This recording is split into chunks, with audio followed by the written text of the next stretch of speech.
Voilà, merci à tous d'être très nombreux. C'est toujours très agréable pour les gens dont le métier est de parler devant une assistance, de voir une assistance aussi bien garnie sur des sujets pareils, des sujets qui ont d'ailleurs une actualité très grande, bien sûr. La diversité des hommes, c'est d'une actualité brûlante, ô combien brûlante, puisque cette diversité, elle met le feu un peu partout à l'heure actuelle. Et que donc nous sommes sollicités, ceux qui ont fait de leur vie ce métier, essayer de comprendre la diversité, voir ce qu'on peut en faire. On est actuellement évidemment très très sollicités pour essayer de faire comprendre comment ça se passe, c'est quoi la diversité.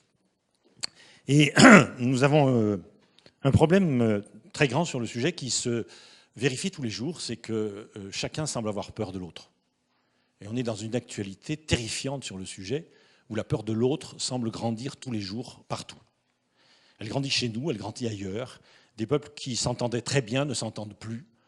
Et les choses ne font que se dégrader à peu près tous les jours. Je redoute d'allumer maintenant un poste de radio parce qu'on va m'annoncer encore quel épouvantable drame humain où des hommes se déchirent les uns les autres. Et se déchirent pour des prétextes qui nous paraissent parfois étonnants et dont nous pensons, nous, qu'ils se déchirent entre autres parce que nous avons inconsciemment convenu de nous regarder en faisant une assimilation étonnante, finalement, entre culture et des paramètres identitaires. Et nous avons très naturellement associé la culture et la nationalité, la culture et la religion, quelquefois la couleur et la couleur de peau. Et on se regarde avec l'idée que le comportement de tel ou tel, il est dû à l'un de ces paramètres-là. Alors ça donne évidemment des choses extraordinairement simplistes du genre « c'est normal qu'il fasse comme ceci parce qu'il est chinois ». C'est normal qu'elle fasse comme cela parce qu'elle est musulmane. Jusqu'à, bien sûr, c'est normal qu'il soit en retard au rendez-vous. Il est noir et chacun sait que les noirs sont en retard au rendez-vous. Alors on entend des choses comme ça depuis des années et on nous ressasse ça tous les jours, tous les jours. Or, on semble oublier que ça crée un problème gigantesque, c'est que ça rend le changement comportementaux impossible. Parce que s'il fait comme ça à cause de sa nationalité, de sa religion ou de sa couleur de peau, ça veut dire qu'il fera toujours comme ça. Alors si j'ai de la peine à supporter l'autre et que mon entrée de jeu, c'est que son comportement ne changera pas puisqu'il est associé à ces paramètres-là, évidemment les tensions montent. Et on finit par se mettre sur la figure. Et c'est ce qui se passe évidemment aujourd'hui. Et nous pensons depuis maintenant de très nombreuses années, qu'est-ce qu'il y a? C'est des petits chocolats ou c'est la quête? C'est quoi déjà? C'est les chocolats. Mais si je me mets à dépioter un chocolat, je ne vais pas y arriver. Alors je vais faire passer le chocolat ici. Et donc, c'est, selon nous, depuis maintenant plus de 30 ans, on est persuadé que là est notre faiblesse principale. C'est l'outil que l'on prend pour lire la diversité qui amplifie considérablement les problèmes. Et donc il faut découpler le comportement de tout paramètre qui ne serait pas négociable. C'est ça notre idée de base. Arrêtons d'associer un comportement à un paramètre qu'on ne peut pas négocier. Quels sont en tout cas les 3, peut-être les 4 paramètres que vous ne pourrez pas négocier? Nationalité, religion, couleur de peau, et j'ajouterai peut-être genre. Voilà 3 paramètres qui ne peuvent pas être négociés. Donc, nous allons décider qu'on ne va pas les prendre pour lire les comportements. Parce que sinon, les comportements ne sont pas négociables. C'est aussi simple que ça, notre travail. Alors, pour cela, évidemment, il faut trouver des paramètres qui soient à la fois universels, mais négociables. Alors, comment on les a trouvés? On s'est contenté d'écouter notre prochain. Alors, j'utilise le mot prochain, bien sûr, parce que ça va être finalement celui-là. Donc, on a écouté les hommes au cours de tout un tas de situations, de voyages. Évidemment, le premier d'entre eux, un jour... et c'était en Afrique du Nord, dans les hauts plateaux algériens, il nous dit, nous, les Ouled-Sédéchir, on a une spécificité culturelle, on a un très grand respect pour les personnes âgées. Très bien, je le prends pour argent comptant, je rentre en France, et je présente des diapositives, et on me croit, puisque j'en viens, et c'est eux qui me l'ont dit. Et quelques temps plus tard, je suis au Burkina Faso, et les gens me disent, nous, les Mossi, on a une spécificité culturelle, on a un très grand respect pour les personnes âgées. Je prends des diapositives, je rentre, je fais connaissance du monde, et on me croit, puisque j'en viens, j'ai des photos, et c'est les gens qui me l'ont dit. Et puis je continue, je me trouve un jour en Inde, dans l'état du Maharashtra. Les gens me disent ici, dans l'état du Maharashtra, on a une spécificité, on a un grand respect pour les personnes âgées. Je prends des photos, je reviens, je dis, mais ça commence à dire, c'est un peu bizarre cette idée. Et puis je me trouve un jour à Lifu, en Chine, dans la région de Yangshu. Les gens me disent ici, on a une spécificité, on a un très grand respect pour les personnes âgées. Et puis la vie m'amène un jour dans la forêt amazonienne, chez les Tupi-Guarani, complètement au sud-est de la Bolivie. Et les gens me disent, ici, nous, on a une spécificité, on a un grand respect pour les personnes âgées. Et je pourrais bien sûr faire comme tout le monde, m'arrêter là. Et de dire que ces gens ont une spécificité culturelle. Bien sûr, j'en viens, ils me l'ont dit, donc c'est vrai. Et puis j'ai encore le droit, combien de temps ça durera, je ne sais pas, mais j'ai encore le droit de me faire 2 remarques. La première, c'est que ces gens-là, ils ont un point commun, ils ne sont jamais sortis de chez eux. Comment ils peuvent savoir que c'est une spécificité culturelle? Le type, il est Tupi-Guarani, il n'est jamais allé à plus de 5 km de son village, il va me parler de ses spécificités culturelles? Ou est-ce que c'est moi qui, par désir d'exotisme, aurait transformé ce qu'il m'a dit? Il m'a dit, ici on fait comme ça. Et moi j'en fais une spécificité culturelle. Ça c'est évidemment le premier élément. Et donc, j'essaye de m'interroger, c'est quoi qui fabrique ce comportement? Ça ne peut pas être la nationalité, puisque j'en ai 5 différentes. Ça ne peut pas être la religion, je les ai toutes. Ça ne peut pas être la couleur de peau, j'ai tout l'arc-en-ciel. Donc il faut trouver autre chose. Et je vais trouver aussi, on m'a dit la même chose dans les banlieues, bien entendu. On peut le rajouter comme 6e cas. Et donc je me suis dit, puisque ça ne peut pas être ces paramètres-là, on va les évacuer. Et on va chercher un autre paramètre qui puisse expliquer ce comportement. Alors ça a été assez simple finalement. En me promenant un peu partout, je me suis dit, voyons, un Indien Tupi-Guarani qui part dans la forêt amazonienne, il se perd, qu'est-ce qui lui arrive? Qu'est-ce qui lui arrive? Il meurt. Un nomade dans le désert, il se perd, qu'est-ce qui lui arrive? Il meurt. Je dis, voilà le point commun. Tous les gens qui m'ont dit ça ont un point commun, ils vivent tous dans des contextes où s'ils se trompent, ils meurent. Et c'est évidemment ça que j'ai commencé à appeler la précarité. Et je me suis dit, on va regarder le monde comme ça, sur la précarité. Alors voilà un exemple de précarité. On m'a demandé de prendre des exemples dans les pays que vous intéressez. Donc vous êtes maintenant tellement qualifié que vous allez pouvoir savoir dans quel pays ça a lieu, ça. Ça c'est un cas, un comportement culturel extrêmement simple. Il s'agit là d'une station-service, d'une marque dont je tairai le nom pour ne pas faire de la publicité. Et vous pouvez constater que j'arrive d'ailleurs avec des amis, nous sommes en 3 voitures, on a l'intention de faire 3 pleins. Donc il nous faut 150 litres d'essence, le type regarde son stock avec inquiétude. Et je dis, si, il nous faut 150 litres. Bon, voilà, alors on commence à discuter. Là, vous avez le tuyau qui va servir à la distribution, n'est-ce pas? Vous pouvez remarquer une petite chose tout à fait intéressante, ces bouteilles-là, qu'est-ce qu'elles ont comme point commun intéressant? Elles sont toutes ouvertes. Autrement dit, le stock d'essence est à air libre. C'est intéressant quand même. D'ailleurs, vous pouvez deviner, mais je ne l'ai vu que sur la photo, on devine derrière un slogan publicitaire. En général, c'est qu'avant, il y a écrit « Fumer nuit gravement à la santé ». Je peux confirmer dans ce cas-là que fumer nuit gravement à la santé. Et donc, on se retrouve avec cette idée, ça nuit gravement à la santé. Alors, où est-ce que ça a lieu, ça? Allez, on m'a dit, il faut prendre des pays avec lesquels on est en relation. Voilà, c'est un premier exemple. C'est quoi, ça? Non, pas Côte d'Ivoire. Non, raté. Non, mais on n'est pas obligé de fabriquer au hasard, hein. On a le droit de penser. Exceptionnellement, jusqu'à 20h, vous avez le droit de penser, après vous reprenez une vie normale. Bon. Vous avez en plus des indications, là, sur la photo. Regardez bien ici. Là, ce mot-là. Vous allez me dire, il est écrit à l'envers, mais évidemment, on a affaire à des intellectuels, il faut vous mettre des indices, mais pas trop simples quand même.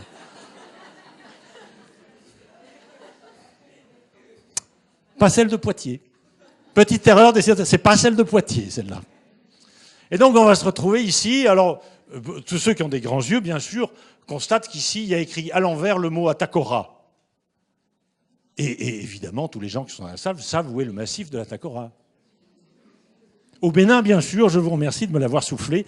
Nous sommes donc au Bénin, qui est un des pays dans lesquels on comprend très très vite ce que c'est que la précarité. Pour 2 raisons. D'une part, elle est très très présente, et surtout, les gens peuvent en parler. Parce que dans les questions culturelles, il y a 2 événements. Il y a un premier aspect qui consiste à comprendre le comportement des gens, essayer, au moins l'observer. Et il y a un deuxième aspect, est-ce que les gens du coin peuvent vous l'expliquer? Et là, il y a beaucoup moins d'endroits. Au Bénin, vous avez des interlocuteurs qui peuvent vous expliquer ce qui se passe, pourquoi les gens font ceci ou les gens font cela. Le Bénin est un pays qui vit essentiellement du trafic d'essence avec le Nigeria. L'essence vaut 8 fois plus cher au Bénin qu'au Nigeria. Donc, les Béninois ont inventé des véhicules à base de 3 roues, genre rickshaw indien, si vous voulez, mais fabriqués, bricolés au Bénin, avec un énorme réservoir d'essence au milieu. Ils collent dessus un chauffeur qui va au Nigeria, qui fait le plein d'essence et qui revient sur cet engin pétaradant qui crache des flammes comme ça, assis sur le réservoir d'essence dont on m'a dit qu'il devait faire à peu près 200 ou 250 litres. Donc on colle un chauffeur là-dessus, il va au Nigeria, il revient et il vend l'essence 8 fois plus cher. C'est un très bon trafic, très juteux. Alors évidemment, vous pouvez vous scandaliser en disant « mais c'est épouvantable, que c'est cette histoire, ça doit exploser de temps en temps ». Que vous répondez, Béninois? Oui. Bon, ça vous donne une indication. Ce que je vais appeler tout à l'heure la mort assumée. En plus, les Béninois ont un énorme avantage, c'est qu'ils ont un grand sens de l'humour. Et donc, il se trouve que pour optimiser le trafic d'essence, il faut que ces véhicules-là aient un réservoir le plus grand possible. Et comme c'est fait à base de Vespa, ils ont un petit problème, c'est que le réservoir est tellement grand que le chauffeur a toutes les peines du monde à mettre ses pieds entre la jupe de la Vespa et le réservoir d'essence. Comment on met les pieds? Là, c'est compliqué. Et donc, nos amis béninois, côté pratique avant tout, ils ont dit, mais c'est très simple, on n'a qu'à confier ces engins-là à des handicapés. Oui, ceux qui ont plein de pieds à mettre, ça règle le problème. Donc ils mettent juste les 2 béquilles en travers, ils collent le chauffeur handicapé qui va au Nigeria faire le plein d'essence, il revient sur cet engin pétaradant qui risque d'exploser. Et vous pouvez bien sûr gueuler en disant « c'est un scandale les gars, parce que vous confiez ces bombes roulantes à des handicapés ». Le Béninois vous dit « oui, d'abord nous, on fournit du boulot aux handicapés ». On m'a dit surtout « tu parles de la RSE hein ». Donc on fournit du boulot aux handicapés. Et puis si vous se connaissez bien, l'un d'entre eux peut vous rajouter en disant « en plus, l'avantage, c'est quand ça explose, ça fait qu'un demi-mort. » Et là, vous êtes sur un schéma extraordinairement intéressant, parce que vous allez vous comprendre que cet humour, qui peut ne pas plaire, bien entendu, va vous fixer une idée de le rapport qu'il y a dans la culture avec la mort. Ce qui est évidemment un élément culturel fondamental. Quel est le rapport que les gens entretiennent avec la mort ? Et les Béninois sont capables de vous entretenir de ce sujet-là. Ça, c'est ce que j'appelle globalement la précarité. Il y a un autre cas qui est intéressant, bien sûr. Je suis là. Hop, je vais y arriver. On va y arriver. Voilà. Un autre cas. Au passage, je vous présente ma femme. Le jour de notre 30e anniversaire de mariage, on fêtait ça comme ça. Ben oui, tu auras du boulot au Bénin. Voilà, alors qu'est-ce qu'on voit là? Qu'est-ce que vous voyez sur cette petite image? Quelqu'un sait de quoi il s'agit? Via Ferrata. Allez, un petit commentaire sur la Via Ferrata pour ceux qui connaissent. Alors je vous signale que si jamais ma femme perd son casque, il va mettre quand même de longues secondes avant de toucher terre, puisqu'elle a à peu près 120 mètres de vide au-dessous d'elle. Ça, c'est un sport, vu de l'extérieur, quand on ne connaît pas, on voit quoi? Hein? Ça vous inspire quoi dans un premier temps? Dangereux. Maintenant, vous regardez de beaucoup plus près. Et vous apercevez qu'ici, il y a ce qu'on appelle un harnais, des longes, un câble. En réalité, risque à peu près nul. Pas tout à fait, mais vraiment à peu près nul. C'est un sport qui consiste à se battre avec la peur du vide que l'on a. C'est tout. Vraiment, pour se casser la gueule, ça peut arriver, bien sûr. Mais ce n'est pas du tout un sport véritablement dangereux. C'est un sport impressionnant et c'est très drôle de se trouver là-dedans. Juste avant, d'ailleurs, j'ai pris la photo trop tard, il y avait 2 jeunes gens d'une trentaine d'années qui nous suivaient et qui ont renoncé à nous suivre. Ah, on n'était pas peu fiers avec ma femme. Elle dit, les jeunes fringants, ils n'osent plus nous suivre, ça c'est quand même sympa. Ouais, en fait, en réalité, le truc est horizontal, là. C'est juste pour la photo. Alors ça illustre évidemment l'autre extrémité d'un axe sur lequel on va un petit peu vous emmener, qui va de la précarité à la sécurité. Alors la précarité, vous venez de voir que je vous en ai proposé finalement, en réalité, 3 dimensions. La première, très simple, qui est le rapport à la mort. Si je me trompe, je meurs. Qui a un effet tout à fait redoutable, c'est qu'on vit dans un contexte de mort assumée. Alors, la mort assumée, c'est quoi? Quiconque a pris le volant en Inde sait ce que c'est que la mort assumée. Voilà. Si vous voulez qu'on parle de l'Inde, ben voilà, prenez la voiture, vous promenez en Inde, vous savez ce que c'est que la mort assumée. Et en réalité, des contextes comme ça, il y en a beaucoup, bien entendu, en Égypte, beaucoup, dans tous les pays de grande précarité, prendre le volant, ben voilà, ça vous met devant cette idée de mort assumée. Là aussi, au Bénin, j'avais vu des choses très très amusantes où, sur un véhicule de marque indéterminée, puisque en gros, il semblait être taillé dans un bloc de mastic, on ne reconnaissait plus la marque, il n'y avait plus de pare-brise, il n'y avait plus de siège, il y avait des bancs en bois à l'intérieur, un volant de tracteur, enfin un engin tout à fait improbable, avec 15 personnes dedans pour une voiture qui était une 6 places, bien sûr, 15 personnes dedans, et puis un tas sur le toit de 3 mètres, 3 mètres 50. Alors vous dites, c'est terrifiant, parce que le centre de gravité de l'ensemble est nettement au-dessus du toit. Donc au premier virage, ça va mal se passer. Et les Béninois vous rassurent en disant non, il suffit de mettre 5 personnes de plus à l'intérieur, le centre de gravité redescend au-dessus du toit, et l'ancien reste stable. Et comme il n'y a plus beaucoup de place pour le chauffeur, on le donne à un petit gamin de 12 ans qui n'a pas beaucoup de place pour conduire. Et tout ça, ça roule plus ou moins bien, mais c'est ça, la mort assumée. Il y a évidemment des quantités d'exemples, et tout le monde connaît des tas d'exemples comme ça qui nous expliquent ce que c'est que la mort assumée. Pourquoi est-ce que les gens vivent comme ça ? Tout simplement parce qu'ils n'ont pas le choix. Notion fondamentale de la précarité, ne pas avoir le choix. Je fais comme ça parce que c'est ça ou mourir. Un ami algérien un jour avait une très très belle synthèse pour décrire ça, c'est que, je vous le raconterai tout à l'heure, c'est trop tôt. Et puis troisième définition, faible capacité à contrôler les incertitudes. Ça, c'est une notion aussi très très forte, et vous voyez que vous avez 3 degrés de la précarité. La troisième est très simple, on peut très bien la comprendre, et mon ami Pierre Titi, qui est un sociologue camerounais de très grand renom, avec qui je travaille depuis au moins 25 ans maintenant, m'avait donné une très bonne définition de la faible capacité à contrôler les incertitudes. Il m'avait dit, lors de mon dernier séjour à Paris, j'ai pu constater que ton pays restait quand même assez étonnant vu depuis le Cameroun. Parce que j'avais la prétention d'aller à Lyon en train. Alors 15 jours avant, je suis allé à la gare. On m'a donné un billet. Il y avait déjà l'heure de départ dessus. On m'a expliqué 15 jours à l'avance qu'il y a un train qui partirait à 10h04 pour aller à Lyon-la-Part-Dieu. Il dit comment on pouvait savoir à 15 jours à l'avance qu'il va partir à 10h04 ? Surtout me dit-il qu'en bas du billet, il y a écrit qu'on arriverait à Lyon-la-Part-Dieu à 11h59. Il n'aurait pas mis midi. Non, il fallait que ça arrive à 11h59. Donc comment vous faites pour savoir 15 jours à l'avance que le train il part à 10h04, il arrive à 11h59 après avoir fait 460 km ? Bon, au Cameroun, dit-il, déjà le jour du départ du train est incertain. L'heure, personne ne se hasarderait à faire un pronostic. Quant à savoir quand est-ce qu'on arrivera à destination, ça on verra. Est-ce que le trajet va prendre 6 heures ou 48 ? On ne sait pas. On verra. C'est ça la capacité à contrôler les incertitudes.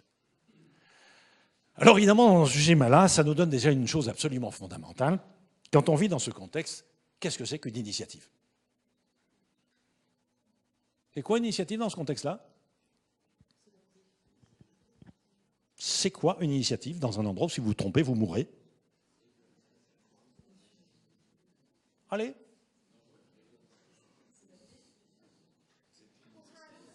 C'est un risque.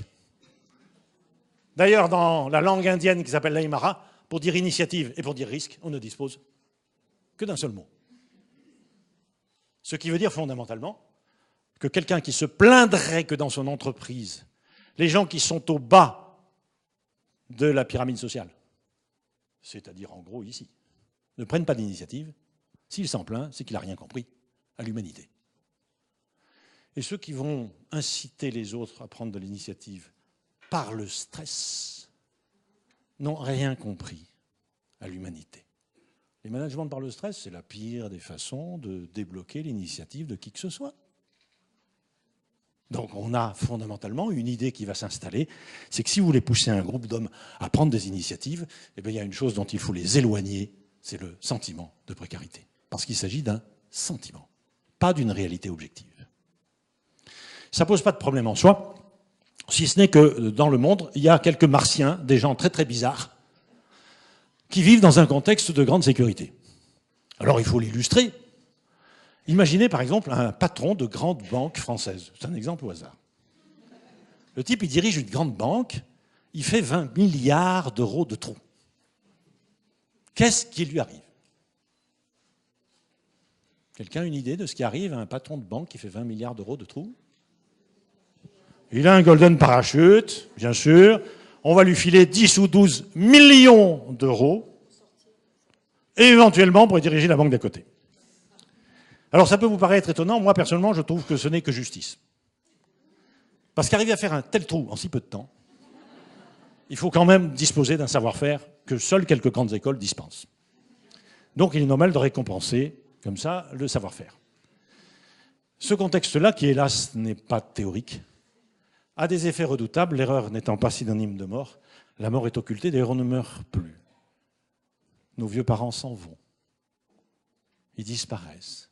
Mais le mot mort a disparu de notre vocabulaire. Pourquoi? Tout simplement parce que nous avons le choix.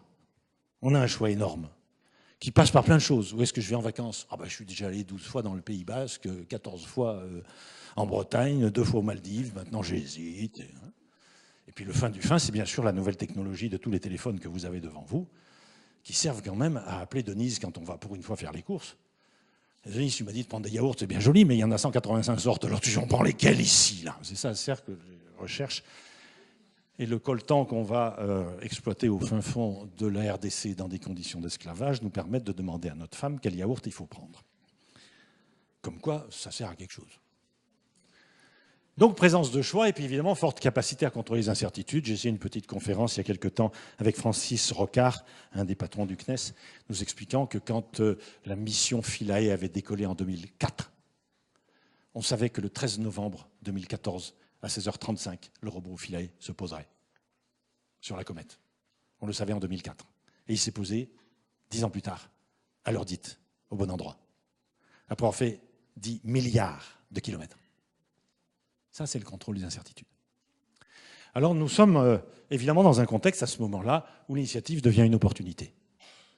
Et dans de très nombreuses entreprises, le système clash tout de suite, parce qu'on a un discours sur la valeur d'initiative. Et dans le cadre de la RSE, on va dire qu'il faut favoriser l'initiative des gens, oui, sauf que le mot initiative, pour le haut de l'organigramme, signifie opportunité, et pour le bas de l'organigramme, il signifie risque.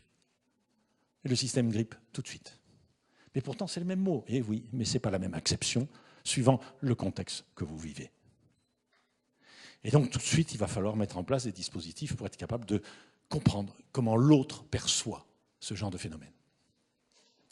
Alors, il se trouve que nous sommes en France les inventeurs du concept de la sécurité ultime. Vous savez, on est des grands conceptualisateurs en France. Et alors, un beau jour, quelqu'un qui était impliqué dans une affaire de droit commun a inventé le concept final pour rompre totalement la notion, le lien entre initiative et risque. C'est devenu responsable, mais pas coupable. Je veux dire, c'est une expression qui est intraduisible dans aucune langue du monde. Ça n'a de sens qu'en français. On peut faire une petite expression, il semblerait que Berlusconi soit arrivé à traduire. Mais à part lui, pas grand monde. Si vous dites à Angela Merkel, responsable et pas coupable, elle ne comprend pas de quoi vous voulez parler. Hein. C'est quoi ça? C'est un barbarisme? Ça existe dans votre langue, ça? Chez nous, non. Et donc ça, c'est une notion qui est importante parce qu'évidemment, toute la société, notre société, va être irriguée par cette notion-là. Très, très fort. Responsable et pas coupable ici, à la première erreur, je meurs là. Entre les deux, évidemment, combien de points? Combien de points sur mon acte? Je les ai tous mis, vous pourriez les compter, un peu d'effort quand même. Non, pas une infinité, un nombre très précis. Alors on n'est pas obligé de fonctionner par hasard. Hein. Encore une fois, vous avez le droit de réfléchir. Exceptionnellement, un petit moment, vous avez le droit. Ouais. Alors 4, 6, 8, 12, oui, d'accord. Pourquoi 4, pourquoi 8, pourquoi 12? Non, un nombre beaucoup plus précis que ça. Un peu plus grand. Allez.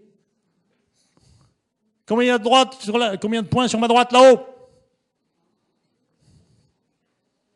Je vois des sourcils qui se froncent, des bacs plus 5 qui font mouliner, pour trouver un chiffre exceptionnel de 7 milliards 200 millions. Forcément, 7 milliards 200 millions de points, autant que d'hommes sur Terre. Forcément.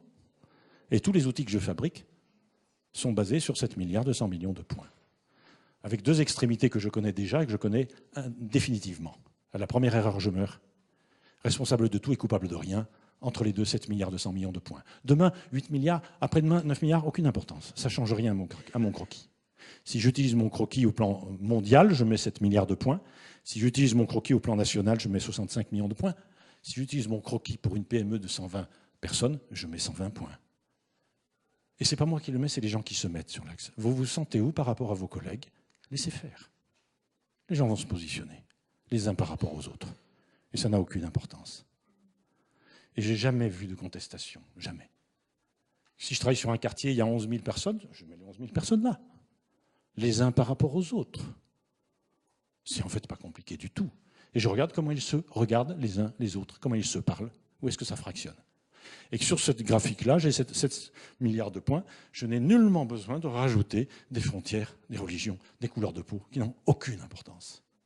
Et je peux très bien étudier les tensions sociales à l'intérieur d'un quartier avec ce graphique-là, ou les tensions internationales, ça n'a aucune importance. Alors, qu'est-ce que ça nous donne tout ça? Évidemment, suivant l'endroit où vous êtes né et l'endroit où vous êtes positionné, votre regard sur le monde est évidemment très différent. C'est votre regard sur le monde qui est différent. Le monde, lui, il est.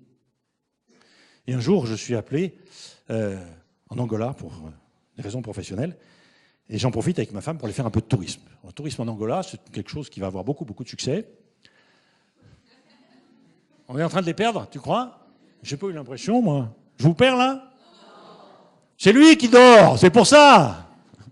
Et donc, on va se retrouver en Angola et c'est un pays touristique, pas encore, c'est pas inscrit dans le catalogue Terre d'Aventure.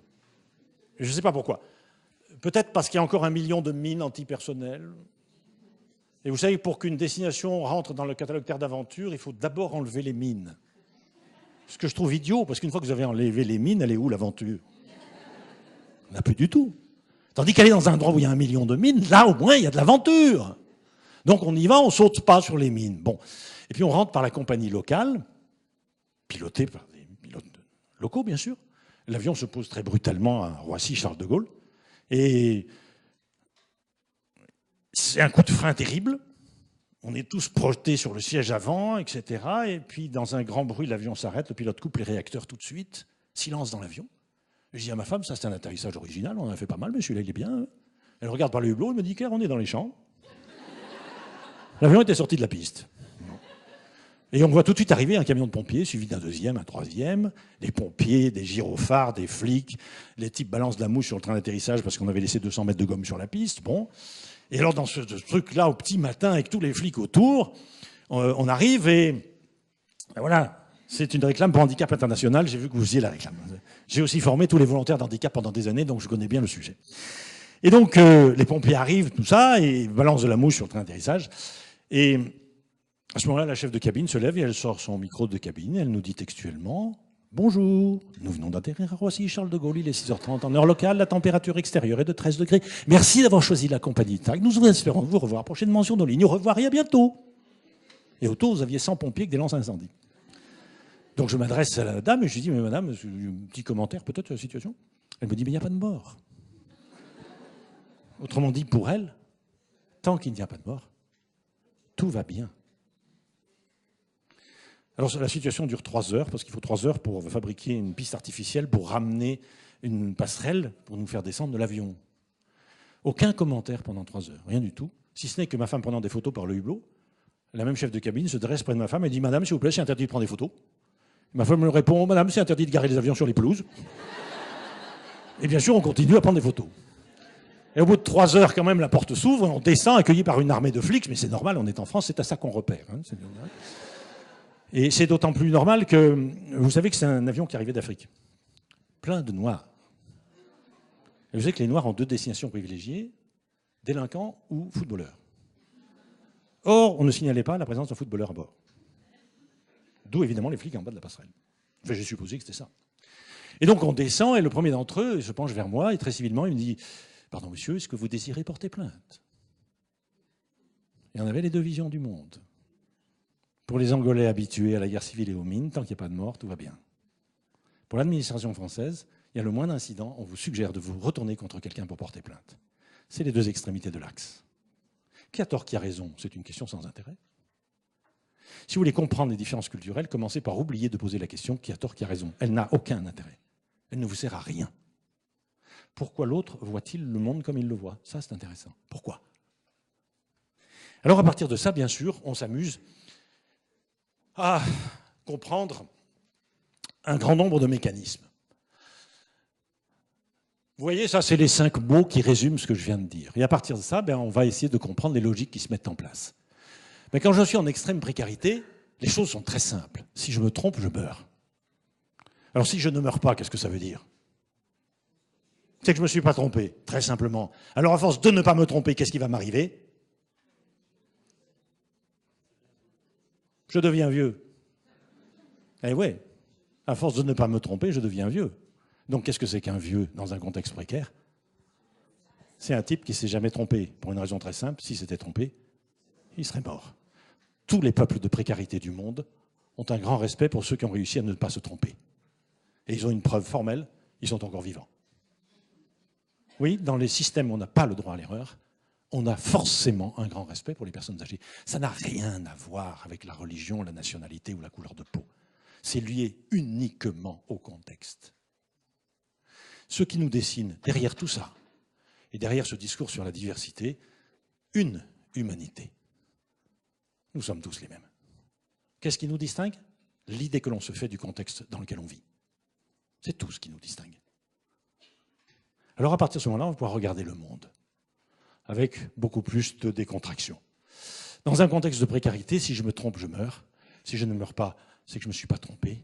Alors pour optimiser mes probabilités de survie, j'ai intérêt à imiter les anciens. Et donc la logique qui se met en place dans les contextes précaires peut se formuler de la façon suivante: tu feras comme ton père. C'est ma formule, elle est quasiment la traduction d'un dicton que j'ai trouvé dans plein de villages d'Afrique du Nord. Le chemin du père ou du grand-père. On élève les enfants à mettre les pas dans les pas des parents. Beaucoup dans la salle, notamment ceux de ma génération, se souviennent que dans la campagne française des années 50, c'était évidemment comme ça. Évidemment. Et ceci se trouve partout comme ça. On imite les parents quand on vit dans un contexte que l'on estime précaire. Les Chinois le disaient autrement. C'est une question que je pose partout. Comment vous élevez vos enfants? Question bête, hein? Les Chinois m'ont dit, et je la parle de la Chine du centre, je ne parle pas de Shanghai, sur lequel on a les yeux fixés, hein, de Shanghai ou de Canton. Ils m'ont dit, ici, on n'apprend pas à nos enfants à prendre des initiatives, c'est très mal poli. C'est magnifique comme réponse. L'idée mal polie montrait que c'était passé au rang de code social et que la personne probablement était plus en mesure de m'expliquer le pourquoi. Mais ça n'empêche que c'était toujours la même idée. Et je regarde partout où je passe dans mes voyages, c'est une question que je pose: comment vous élevez vos enfants? Et je prends la réponse avec les mots qui viennent spontanément. Je ne fais pas d'exégèse. On me l'a dit comment? C'est le mot qui vient. Et je m'appuie toujours sur les mots que les gens prononcent spontanément. Je ne fais jamais d'exégèse. Si le gars me dit les choses comme ça, il y a une raison.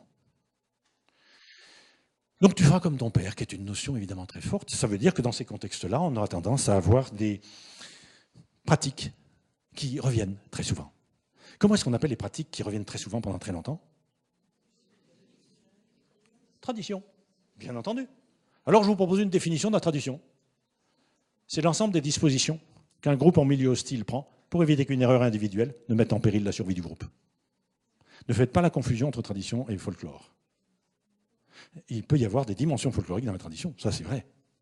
Mais la dimension folklore sont deux notions. Les traditions, c'est un ensemble de dispositions qu'un groupe en milieu hostile prend pour éviter qu'une erreur individuelle ne mette en péril la survie du groupe. Toutes les traditions que j'ai pu croiser dans ma vie correspondent toutes à cette définition. Bonjour monsieur, pourquoi se serre-t-on la main? C'est une tradition, comme si c'était une explication. On croirait une explication. Voilà, parce qu'à la fin du Moyen-Âge, vers le XVe siècle, on sortait d'une époque extrêmement violente. Et si on voulait parler à quelqu'un sans avoir de mauvaises intentions, il fallait prouver qu'on n'ait pas de couteau dans la main. C'est donc bien un rapport à la mort. D'ailleurs, nous le savons quand même. C'est que si vous tendez la main à quelqu'un qui refuse de la vous serrer, vous vous sentez agressé. Et je trouve fascinant qu'en creux, la raison de la poignée de main subsiste, alors que nous avons oublié l'origine de la poignée de main. On vous tend la main, vous ne la soignez pas, vous tendez la main, on ne vous la prend pas, vous vous sentez agressé. Mais oui, vous avez raison. Et tous les us et coutumes, comme ça, on pourrait passer une soirée complète sur les us et coutumes pour vous montrer que chaque fois, c'est un rapport à la mort. Mais on se garde bien de nous l'expliquer. Donc tu feras comme ton père, c'est une logique de type conservatoire, je ne vais pas... Si, on peut en dire un mot quand même. Il ne faut pas croire que les gens en précarité... Ah, je vais un peu trop vite toujours. Je me suis aperçu que la tradition, ça allait bien au-delà. C'est qu'un jour, je suis appelé sur une plateforme pétrolière. Grosse plateforme, un FPSO. C'est pas non plus un lieu très touristique. Hein. Vous faites 8 heures d'avion, vous descendez de l'avion, montez dans un hélicoptère, on met un casque sur la tête. Si le pilote n'est pas bourré et si les GPS sont bien réglés, au bout d'une heure, on vous dépose sur un énorme tas de ferraille de 300 mètres de long, 60 mètres de large, 300 000 tonnes de pétrole dans les cuves, une torchère qui brûle nuit et jour. Sur les économies d'énergie, ils sont très très bons. Et puis une usine de dessalement de l'eau de mer, une usine de production d'électricité, etc., etc. Et à bord, 200 ingénieurs de 20 nationalités différentes. Et de temps en temps, ils se mettent un peu sur la gueule. Alors, le téléphone sonne. On me dit, Claire, tu peux venir parce qu'on est un peu en train de... Bon. Alors, j'arrive et je descends dans l'hélicoptère. Et le gars m'accueille en disant, bonjour Claire, on est content de t'accueillir. Tu es affecté au canot de sauvetage D. Voilà ta carte. Tu vas le mettre sur le safety board. Je vais te montrer où est ton canot de sauvetage. Ça met tout de suite une chaude ambiance, si vous voulez. Donc, j'obéis. Je prends ma carte. Je mets sur le safety board. Je vais voir où est le canot de sauvetage. Très bien. Et puis je visite ces installations qui sont technologiquement absolument passionnantes, impressionnantes à tout point de vue. Hein. Et je pose la question qui tue au gars, je dis, mais ici, qu'est-ce que vous avez comme liberté d'initiative? Le gars me dit, ici, aucune. Ah bon? Je dis, vous faites comment? Toujours des questions bêtes. Vous faites comment? Et le gars me dit, bon, enfin, on respecte les procédures. Et là, je me suis dit, ah oui, c'est vrai, quand ça concerne un ingénieur, ça s'appelle une procédure. L'ensemble des dispositions qu'un groupe en milieu hostile prend pour éviter qu'une erreur individuelle ne mette en péril la survie du groupe. Donc quand ça concerne les ingénieurs, on appelle ça une procédure. Si ça concerne des paysans, on appelle ça une tradition. Il faudrait quand même pas mélanger les torchons et les serviettes. Hein. Donc on va maintenir deux mots pour maintenir la fiction de deux mondes différents. Parce que si on comprend que les mécanismes sont rigoureusement les mêmes, alors ça va nous obliger à penser deux choses. La première est déjà assez désagréable, c'est qu'en fait, ça voudrait dire qu'en fait, un paysan noir, poussons la critique jusqu'au bout, et la caricature jusqu'au bout, un paysan noir, ça fonctionne comme un ingénieur blanc. C'est déjà pas une bonne nouvelle pour les tas de gens. Mais si vous allez jusqu'au bout, ça va vous obliger à admettre qu'en réalité, un ingénieur blanc, ça fonctionne comme un paysan noir.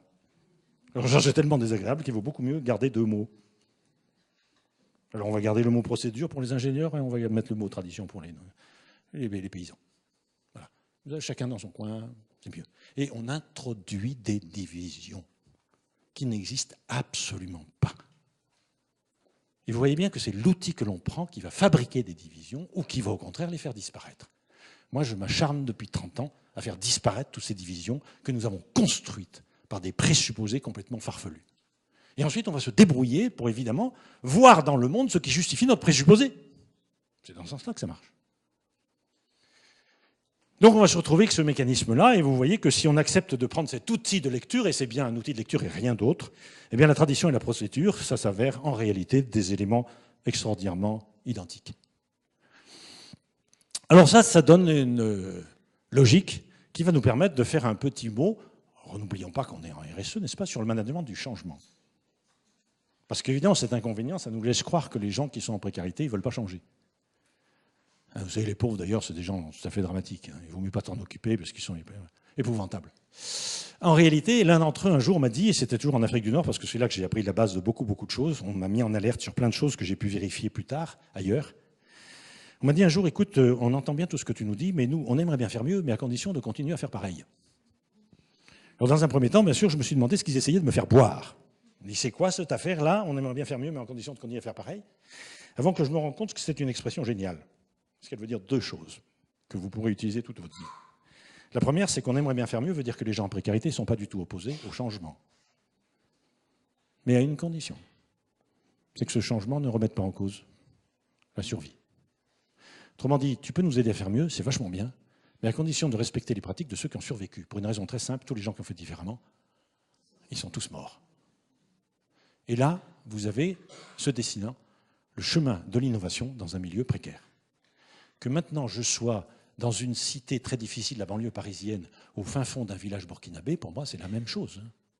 Pour moi c'est le même travail. Je me déplace sur mon axe de gauche à droite, de droite à gauche. Quelquefois je fais 8 heures d'avion, c'est très exotique, mais quelquefois je fais exactement le même trajet à 4 stations de métro. Et je tombe exactement dans le même endroit, avec les mêmes phénomènes.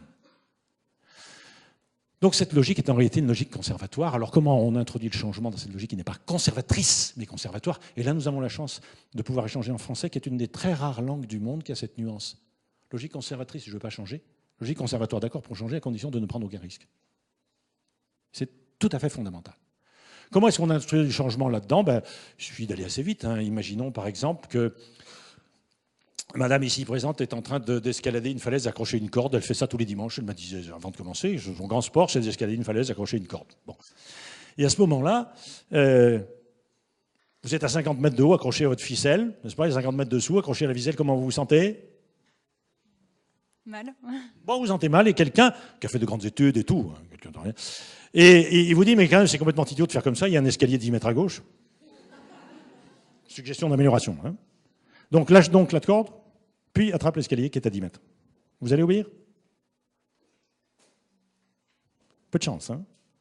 Comme vous n'obéissez pas, le type qui a donné le conseil, il vous dit, ah, dans cet endroit, ils sont très rétifs au changement. Hein. C'est pas pourquoi, mais difficile. Hein. Pourtant, ça fait des années qu'on leur dit de faire autrement, ils ne veulent pas.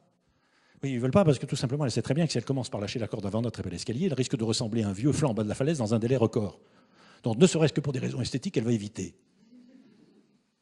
Si par contre, on lui dit, tiens bien la corde, et puis essaye de te balancer vers la gauche parce qu'il y a un escalier, qu'est-ce qu'elle va probablement faire? Essayez. Et celui qui a donné le conseil va dire, ils sont extraordinaires dans ce groupe, on donne la moindre idée, ils essayent. Et donc, vous avez là deux façons d'introduire le changement dans un contexte précaire. La plus mauvaise, très courante, qui consiste à procéder par substitution. Lâche la corde, puis attrape l'escalier qui est à 10 mètres. Évidemment, ça ne marche jamais. Et on s'étonne. Mais tu comprends, ils sont noirs, ils sont musulmans, ils sont immigrés, ils sont pauvres, enfin, tous les prétextes sont bons pour expliquer que les gens ne veulent pas changer. Non, rien de tout ça. Ils n'ont pas le droit de se tromper. C'est tout. Qu'est-ce que vous venez mettre le taux de mélanine dans la peau là-dedans, ou la musulman, ou l'islam? Ça n'a rien à voir là-dedans. Le second, lui, au contraire, il procède par addition. Continuez à faire ce que vous avez toujours fait, mais en plus, essayez autre chose. En plus, pas à la place. Donc quelqu'un qui voudrait, dans le cadre de la RSE, dynamiser une population pour lui permettre de faire des choses nouvelles, doit se souvenir que dans ce contexte-là, précaire, quel que soit l'endroit du monde où vous êtes, l'innovation ne peut se faire que par addition et pas par substitution. Sinon, le système bloque. Et ce n'est pas étrange. C'est une donnée d'anthropologie générale qui fait que devant la précarité, les gens n'ont pas le droit de se tromper, sinon ils meurent. Donc cette logique conservatoire, bien sûr, est une logique tout à fait importante dans laquelle on peut parfaitement introduire de l'innovation à condition de bien comprendre les concepts que je viens de vous proposer. À droite du tableau, c'est beaucoup plus simple, bien sûr. On élève les enfants sur l'idée tu feras mieux que ton père, parce que l'initiative étant une opportunité, on l'injecte dans la logique sociale. Pendant à peu près 2 siècles, on a en quelque sorte évité de faire la distinction entre mieux et plus, en considérant que si on faisait plus, c'était forcément mieux. C'est évidemment ça qui fait exploser notre climat, cette confusion, qui a eu des espèces d'acmé en quelque sorte tout à fait extraordinaires lorsqu'un homme éminent de notre société nous explique que le grand horizon rieur et les lendemains qui chantent passent par une idée centrale, travailler plus pour gagner plus. Ce jour-là, je me suis dit, mais qui a dit que c'était mieux? Eh bien, pour la personne en question, c'est mieux. Pour la génération qui suit, ceux qui ont 30 ans, et dont beaucoup sont dans la salle, ce n'est pas du tout évident que le plus soit mieux. Ma génération et toutes celles qui ont précédé depuis le début du XVIIIe siècle ont fait la confusion entre les deux. Et continuent la plupart du temps à faire la confusion entre les deux. Le plus, c'est le mieux. J'étais bloqué dans un embouteillage pour aller prendre un avion il y a quelque temps à Orly, et je croyais que j'allais rater mon avion.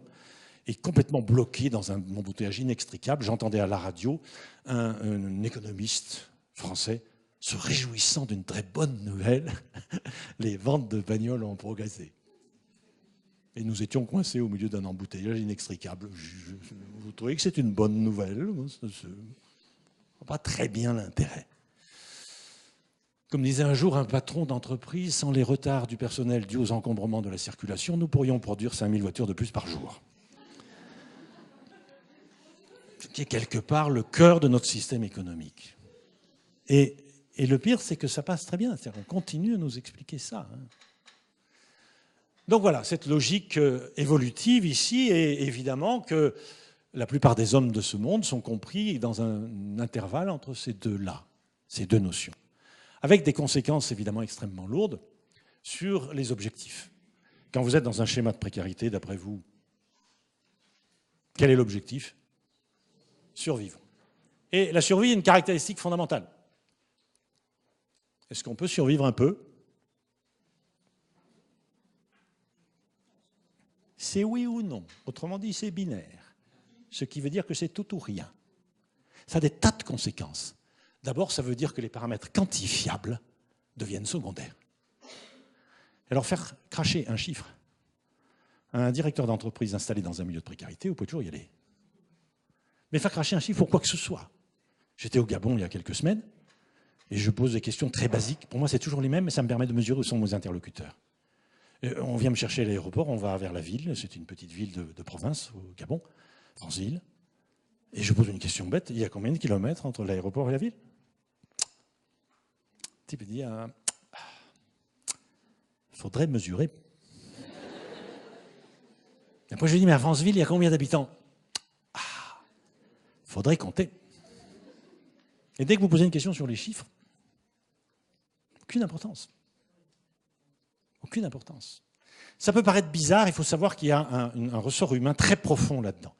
Imaginons, par exemple, que monsieur, ici présent, soit le dernier survivant d'un naufrage au milieu du Pacifique. Vous allez me dire, pour ceux qui le connaissent, ça explique des choses. Bon, on ne va pas rentrer dans ce détail-là. Donc voilà, monsieur est le dernier survivant d'un naufrage au milieu du Pacifique. Et donc, au petit matin, il se retrouve dans un radeau bombard qui s'est gonflé tout seul avec une toile dessus, là, hein, et il cherche à tâtons les instruments qui permettent à ce radeau d'être qualifié de survie. Alors, il cherche à tâtons, il s'attend à trouver de l'eau, etc. Il ne trouve pas. Il ne trouve pas parce qu'à la place, bizarrement, il y a une petite mallette, là, pleine de billets de 500 €. Donc, il n'a rien à boire, rien à manger, mais il a des billets de 500 €. 3 jours passent, 5 jours passent, 8 jours passent. Le matin du 8e jour, il est dans quel état? Déjà un peu lyophilisé, hein, mais bon. Et à ce moment-là, il aperçoit qu'il y a un bateau qui passe à l'horizon. Il faut absolument lui faire signe. D'après vous, qu'est-ce qu'il va faire? Il va brûler les billets. Vous voyez que la réponse sort dans moins d'une seconde. Quel que soit l'endroit du monde où je raconte cette histoire, la réponse met moins de 2 secondes à sortir. Il va brûler les billets. Bien sûr, il va prendre ses lunettes, il va faire l'eau, puis il va brûler les billets. Ça veut dire quoi? Que dans les situations de précarité extrême, on n'hésite jamais à flamber les billets pour être vu.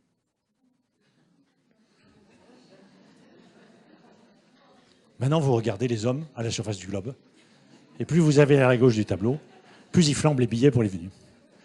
On voit que ce n'est pas un homme, ça. Ceci n'est pas un homme. Comme disait notre ami, ceci n'est pas un homme, tu peux noter ça. Bon. Et donc, cette notion est fondamentale parce qu'en réalité, on s'aperçoit que les hommes flambent les billets pour être vus. Ce qui est une notion qui remet assez largement en cause toutes les théories de Maslow, je vous signale. Je fais partie des gens qui disent, par rapport à Maslow, il est bien gentil, mais probablement qu'il ne connaissait que la moitié droite du tableau. Parce qu'à gauche, on flambe les billets pour être vu. Vous allez me dire aussi à droite, oui, mais on n'en meurt pas.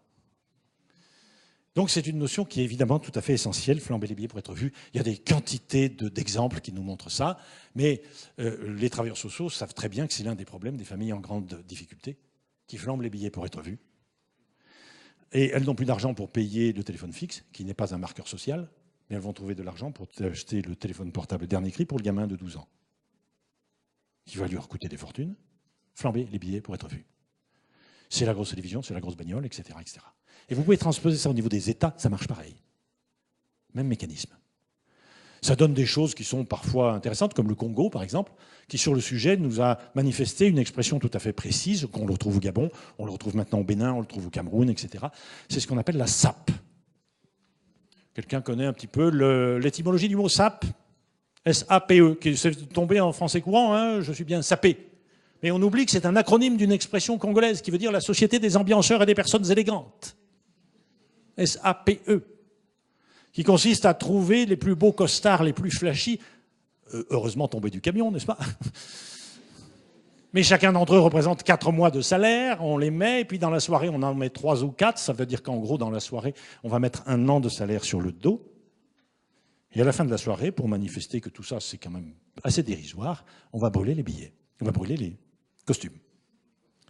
Et donc, pour une soirée, on brûlera 1 an de revenus. Flamber les billets pour être vu. Ces mécanismes-là, je les trouve partout. Alors, les endroits, c'est un peu paroxysmique. Il y a des endroits où on le dit, on le nomme. Les endroits où on ne le dit pas, on ne le nomme pas. Mais le mécanisme, c'est toujours là. Et les questions de surendettement peuvent être étudiées comme ça, bien entendu. Par contre, évidemment, quand on est à droite, c'est le niveau de vie. Alors, dans la novlangue actuelle, ça s'appelle le pouvoir d'achat. Hein. Régulièrement, on réinvente une novlangue pour essayer de dissimuler la permanence. Et là, au contraire, on nous explique que ce qui compte, c'est les chiffres. Et donc, dans toutes les formations supérieures, on explique à nos jeunes enfants que ce qui compte, c'est le chiffre en bas à droite. Le reste, s'il vous plaît, pas tellement d'importance. Donc, on va nous formater autour de l'idée que seul le chiffre compte et que le reste n'a pas d'importance. C'est d'ailleurs bien pour ça que nous avons tant de peine ensuite à dire le mieux peut être plus important que le plus. Ouais, sauf que le quantifiable nous renvoie au plus et pas au mieux. Et donc le système s'auto-verrouille comme ça pour qu'on ne dérive pas vers le mieux, parce que c'est plus difficile de quantifier le mieux. Et on reste sur ce schéma-là, extraordinairement limité, avec une hypertrophie du chiffre, qui fait que celui-ci passe son temps à engueuler celui-là parce qu'il ne lui fournit pas les bons chiffres. Et dans toutes les entreprises de France et de Navarre, hein, c'est comme ça. Le haut de la hiérarchie gueule parce qu'elle veut des chiffres, et en bas, ils se foutent des chiffres. Alors quand vous avez une entreprise multinationale, c'est absolument le gag permanent. Parce que le corporate au milieu, il existe des chiffres partout. Et les différentes filiales qui sont réparties à gauche du tableau, les chiffres, ils n'en ont rien à secouer. Donc ils ne les donnent pas. Alors, il y a des conflits comme ça, très très drôles. Moi qui suis en dehors de ces entreprises, mais j'y mets le nez régulièrement toutes les semaines, je m'amuse toujours à ces conflits qui sont des conflits basiques d'anthropologie. Alors on met ça sur le dos du fait qu'ils sont africains, asiatiques, rien à voir. Ils sont simplement à gauche du tableau. Arrêtons de croire que le taux de mélanine fabrique un comportement. Qui a inventé ça? Que la couleur du carton qui recouvre votre passeport ferait le comportement. Mais vous avez vu ça où? Ben dans notre imaginaire, on a fini par le croire. Dans tous les pays du monde, la totalité du spectre est respectée. Qu'est-ce qui différencie les pays? La forme du nuage de points, qui est sur l'axe.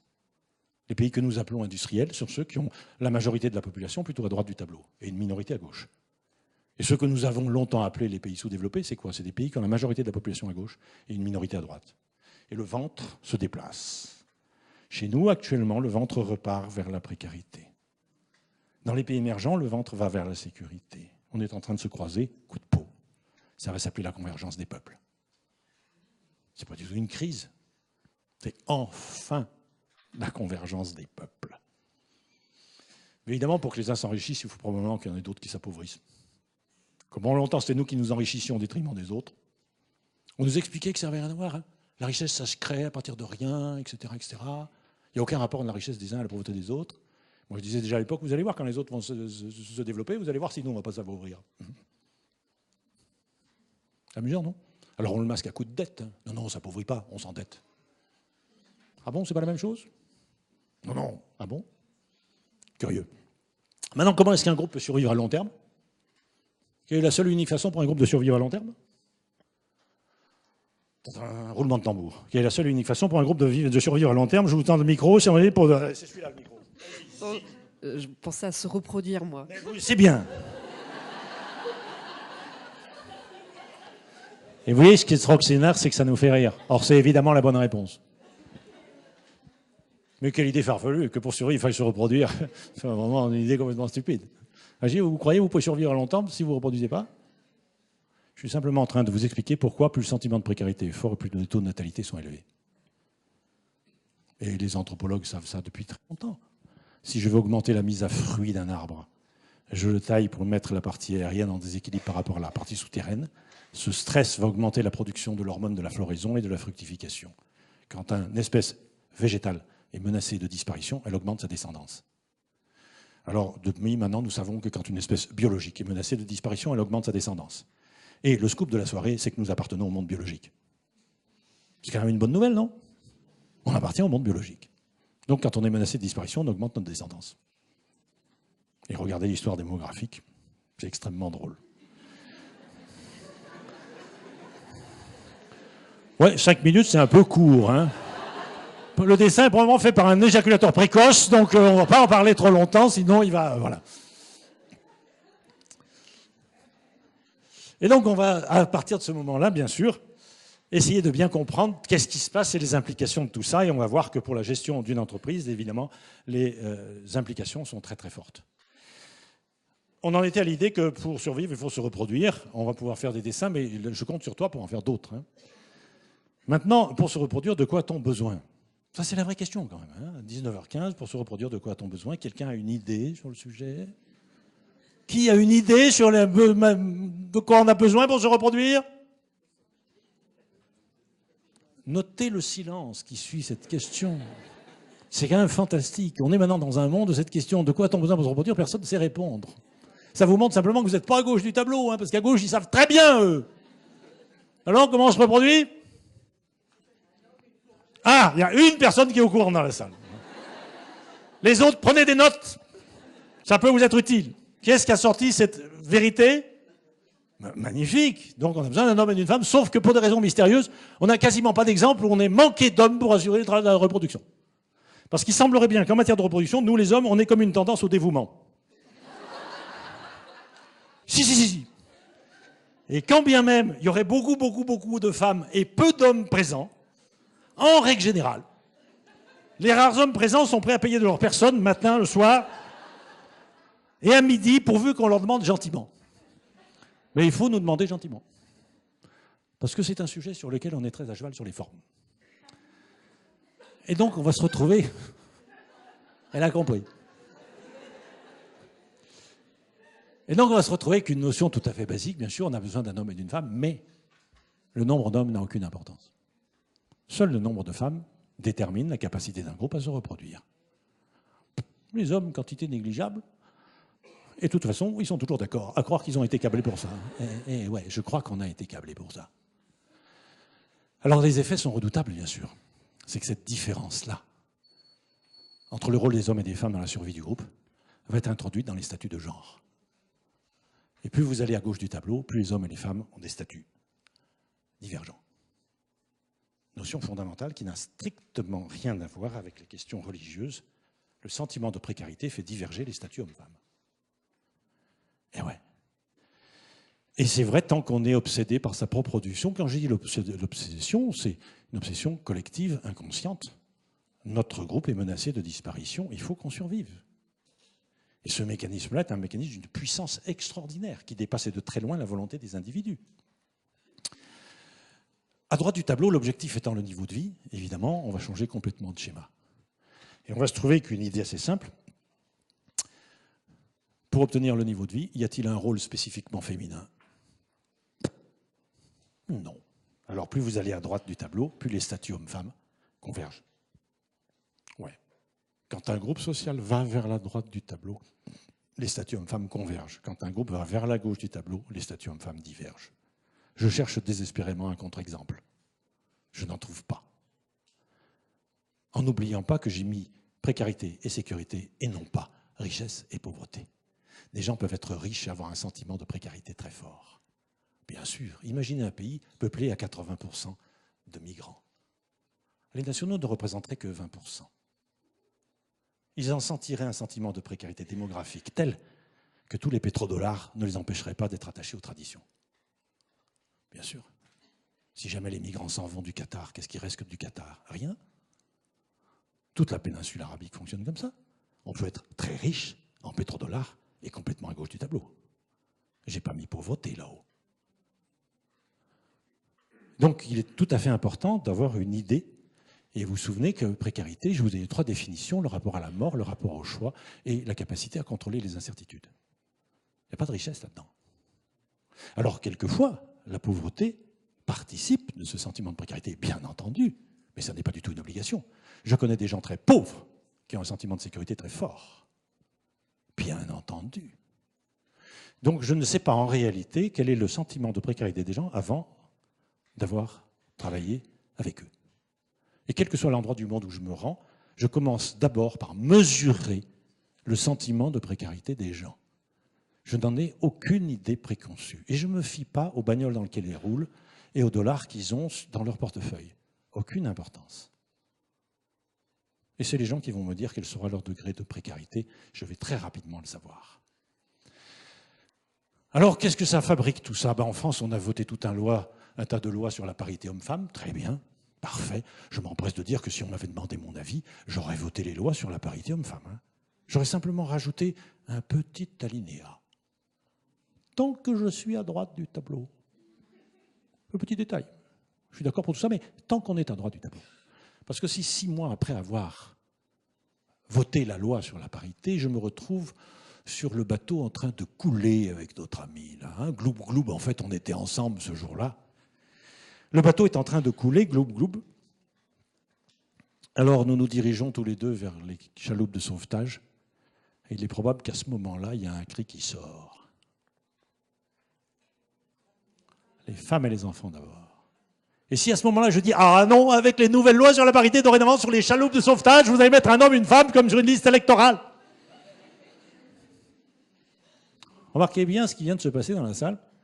Je viens d'évoquer l'idée de parité homme-femme sur un bateau qui coule. Vous avez trouvé ça drôle. Je suis en train de vous montrer pourquoi, dans les contextes précaires, les discours sur la parité homme-femme sont assez drôles. Parce qu'en fait, si vous mettez un homme et une femme sur une chaloupe, vous menacez quoi? La survie de l'espèce, excusez du peu. Et donc tous les groupes qui sont en grande précarité, les discours sur la parité, ils sont un peu réservés. Parce qu'ils estiment que quand même remettre en péril la survie de l'humanité, c'est peut-être pas une très bonne idée. Ah, je vous dis, ils sont très sous-développés. En plus, il y en a qui sont noirs, c'est vous dire. Donc on a là des mécanismes qui sont d'une extrême puissance, bien sûr. Et que l'on peut vous constater à peu près partout, à partir du moment où on a débarrassé son cerveau de l'idée que la religion jouait un rôle là-dedans.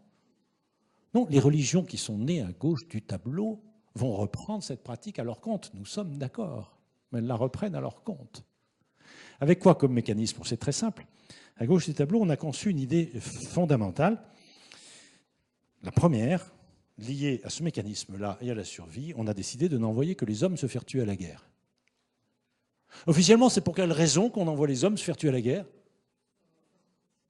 Parce qu'ils sont plus forts. Alors on a retenu cette explication, elle nous plaît bien parce qu'elle est en notre faveur. Elle ne tient pas la route une seconde. Et j'en étais définitivement convaincu. Un jour, au volant de ma voiture, j'étais au fin fond du Gabon, sur une piste, et je vois marcher devant moi une vieille dame pliée sous une hotte de manioc. Ça, tu vas pouvoir dessiner, hein.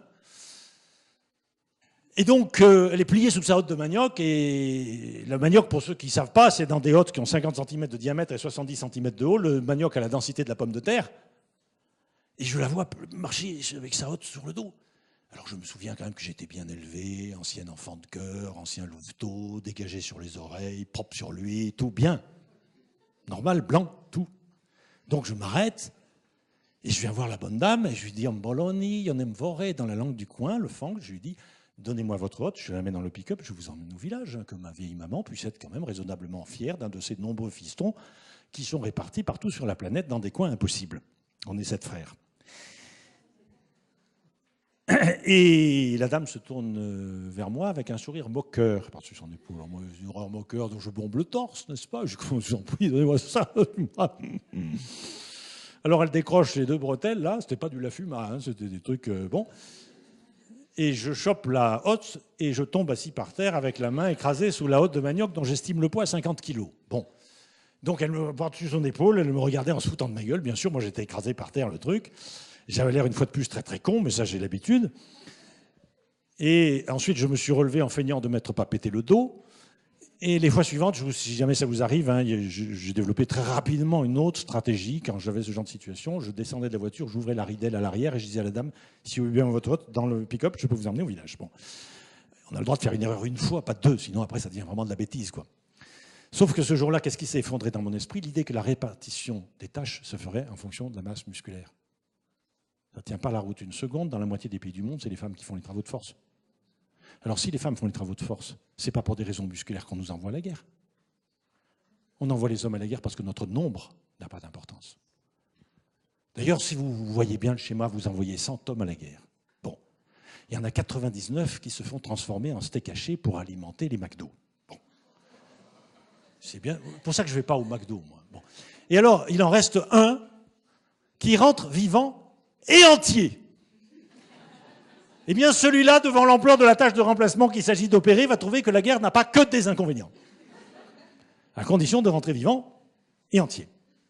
Et donc, on va se trouver ça. C'était une photo. Je ne savais pas que je t'avais envoyé la photo, d'abord. Et donc, on va se trouver devant cette situation, c'est qu'évidemment, les hommes, on les envoie à la guerre tout simplement parce que notre nombre n'a pas d'importance. Alors après, qu'est-ce qui s'est passé? Ça remonte à très très longtemps, c'est la nuit des temps. Tout ça, les dernières dates possibles, c'est 10 000 avant Jésus-Christ, mais c'est probablement bien antérieur.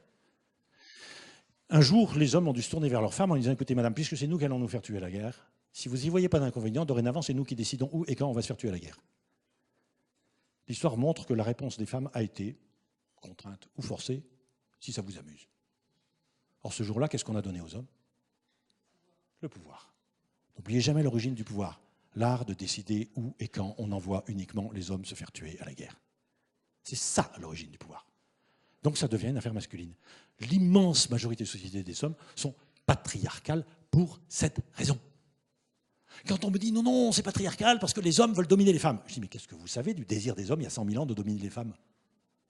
Montrez-moi un élément, qui nous montrerait qu'il y a 100 000 ans, les hommes voulaient dominer les femmes. Moi, j'ai aucune idée de ce que pensaient les hommes il y a 100 000 ans. Par contre, je suis certain qu'ils avaient repéré que seules les femmes mettaient les enfants au monde. Ça, ils avaient repéré. Même il y a 100 000 ans. Et ça, j'en suis sûr. Alors, je me contente, moi, de m'appuyer sur ce que je sais de façon certaine. Les extrapolations qui consistent à plaquer sur les hommes de Néandertal nos idées de maintenant, en disant, mais bien sûr, puisqu'aujourd'hui c'est comme ça, donc c'était comme ça il y a 100 000 ans, je suis navré, scientifiquement, je ne vous suis pas. Ça n'a aucun fondement, votre théorie. C'est de la projection à rebours qui ne repose sur rien. Si ce n'est votre fantasme actuel. Donc à partir de ce moment-là, le militaire et le religieux sont devenus strictement... le militaire et le politique sont devenus strictement masculins. Dans ces endroits-là, les hommes ne croisent pas de femmes. Or, quand les hommes ne croisent pas de femmes, assez rapidement, ils deviennent comment? On va voir s'il peut répondre à cette question. Quand un homme ne croise pas de femmes, assez rapidement, qu'est-ce qu'il devient? Quand un homme... Non, essaye pas de trouver des manœuvres dilatoires. Entre les questions. Quand un homme ne croise pas de femmes pendant un certain nombre de temps, il devient comment? Énervé. Énervé, version soft.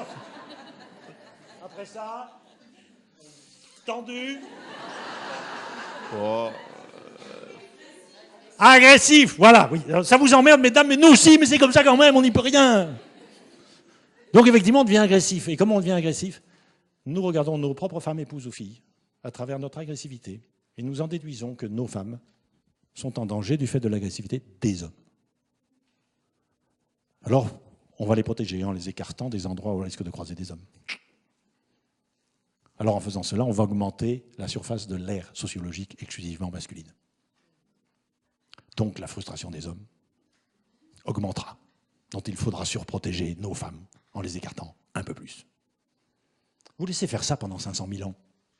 Genre de petite durée qui m'amuse beaucoup. Le monde n'a pas commencé il y a 2000 ans, n'oubliez jamais ça. Le monde a commencé il y a très longtemps.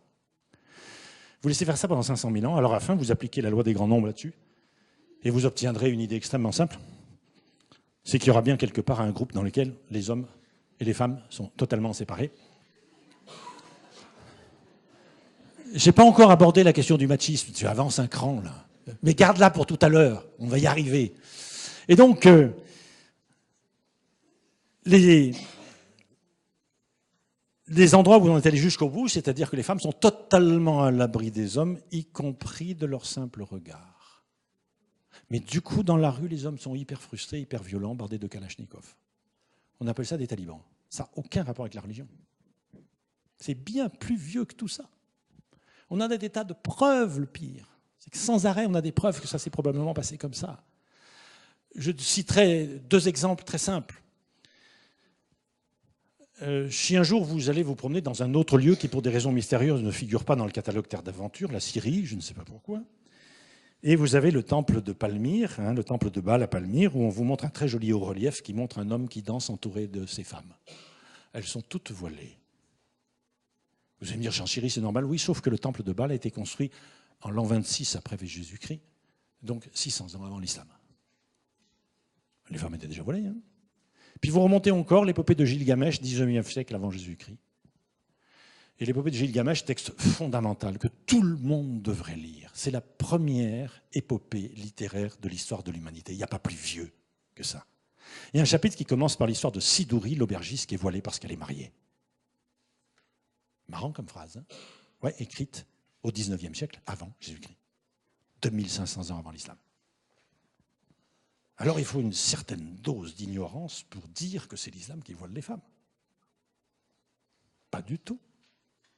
L'islam est né dans un endroit qui faisait ça aux femmes. Donc il l'a repris à son compte, mais ça s'appelle du marketing, ça. Reprendre à son compte une pratique préexistante pour arriver à s'implanter. Voilà. Avec 2 sucres. Je l'aime bien sucré, le thé à la menthe. D'où l'expression « il mente comme il respire ». Mais bon, c'est un peu facile. Et donc, on va se trouver que tous ces mécanismes-là qui sont en route, bien sûr, et tous les groupes culturels sont capables de passer de l'idée initiale de la protection à la réalité de l'enfermement. Tout le monde peut faire ça. Et j'en veux pour preuve un élément tout à fait fondamental, qui était un jour où j'étais dans un pays de grande précarité. Bien sûr, il y avait encore une guerre civile, avec des expatriés dans la salle, et puis l'autre moitié de la salle était remplie par les nationaux, bien sûr. Et je raconte évidemment ces notions liées à la nécessité de protéger les femmes. Et alors à ce moment-là, quelqu'un dans la salle, c'est une jeune femme, elle monte quasiment sur sa chaise et pousse des tas de cris, n'est-ce pas, sur le thème ouais, pas du tout, pas du tout, les femmes sont pas du tout protégées, elles sont enfermées, c'est un scandale, encore ici ça va, mais avant j'étais au Pakistan, j'aime autant vous dire qu'en femmes, elles sont enfermées au Pakistan et pas du tout protégées, vous avez tort. Donc je me fais descendre en flammes, j'ai une certaine habitude, c'est pas très grave. Et je la remercie de sa tonitruante déclaration, d'autant que je ne connais pas le Pakistan, donc elle a sûrement raison. Mais je lui rappelle simplement qu'elle me fait cette très jolie déclaration dans une très belle salle, située au rez-de-chaussée d'une tour qui comporte 8 étages dans lequel elle habite avec tous les Français présents dans la salle. Et qu'autour de cette tour, il y a un magnifique mur en béton de 5 mètres de haut, surmonté de fils de fer barbelés de très belle facture, le tout gardé par des hommes en armes. Et je lui signale aussi que la veille de ce jour-là, j'étais sorti de cette tour et je m'étais baladé dans la rue et quelqu'un m'avait arrêté en me disant « À propos, monsieur, je vois que vous sortez de la tour, là. Est-ce que vous pouvez m'expliquer pourquoi les femmes sont enfermées ?» Et la femme française remonte sur sa table et dit « Mais pas du tout, ils n'y connaissent rien, c'est complètement idiot, on n'est pas du tout enfermés. » Ah, je dis « Moi, j'en sais rien. Je vous signale simplement que dans la rue, les gens me posent la question avec ces termes-là. Pourquoi les femmes françaises sont-elles enfermées ?» Et ils me disent « On n'est pas du tout enfermés, on est protégés. » Je dis « Ça vient, vous allez y arriver, un petit effort. » Et donc, ça veut dire quoi? Tout simplement que n'importe quel groupe culturel, quand il développe des schémas de précarité, qu'ils soient justifiés ou non, importe peu, a tendance à faire à ces femmes un statut qui est toujours, en interne, justifié par un discours sur la protection. Toujours. Et en externe, il est perçu comme étant une pratique d'enfermement. Et la plus mauvaise des questions est de savoir qu'est-ce que c'est objectivement. Mais arrêtez, cette question n'a aucun sens. Et donc ces mécanismes-là, ils ont lieu tout le temps. Tout le temps et partout. Et certains d'entre nous l'ont même vécu à l'intérieur de leur famille, sans s'en rendre compte, bien sûr. Ils ne pouvaient pas s'en rendre compte parce qu'ils n'étaient pas musulmans. Il paraît que ça serait réservé. Et je me vois très bien, moi-même, j'ai élevé des filles et des garçons. Alors à l'adolescence, c'est un bon moment pour ça. Et donc, en tant que vieux 68ard, j'ai un discours sur le statut convergent des filles et des garçons, etc., etc. Il suffit de les éduquer pareil, tout ira très bien. Et puis, elle sort de l'adolescence. Donc, ma fille aînée vient un beau jour, à 17 ans, me faire admirer la nouvelle mini-jupe qu'elle compte inaugurer en boîte ce soir. Donc, le papa regarde tout ça, un peu circonspect. Et il a tendance à dire quoi? Va te changer, va te changer, va mettre un jean, d'ailleurs tu rentreras à minuit, puis j'irai te chercher, etc. D'ailleurs, ma fille est partie en disant quoi? Tu m'enfermes. Et moi, je pense, je protège. Ça y est, c'est en place. Hein. Surtout que 2 ans plus tard, son frère, 2 ans de moins, vient me voir. Le frère a la stature des ados actuels, en gros 1m90, 90 kg et la tronche de Chabal. À peu près, quoi. Donc il vient me faire inaugurer, de me montrer le déguisement qu'il va utiliser dans la somptueuse fête du 31 décembre où il va. Il est déguisé en guerrier papou. Donc il est vêtu d'un string en raffia. Il s'est bouchonné tout le corps, un os dans le nez, des plumes dans les cheveux, il part comme ça. 31 décembre, il fait -10, il part comme ça, au volant de son camion. Je lui dis quoi? Voilà, c'est ça.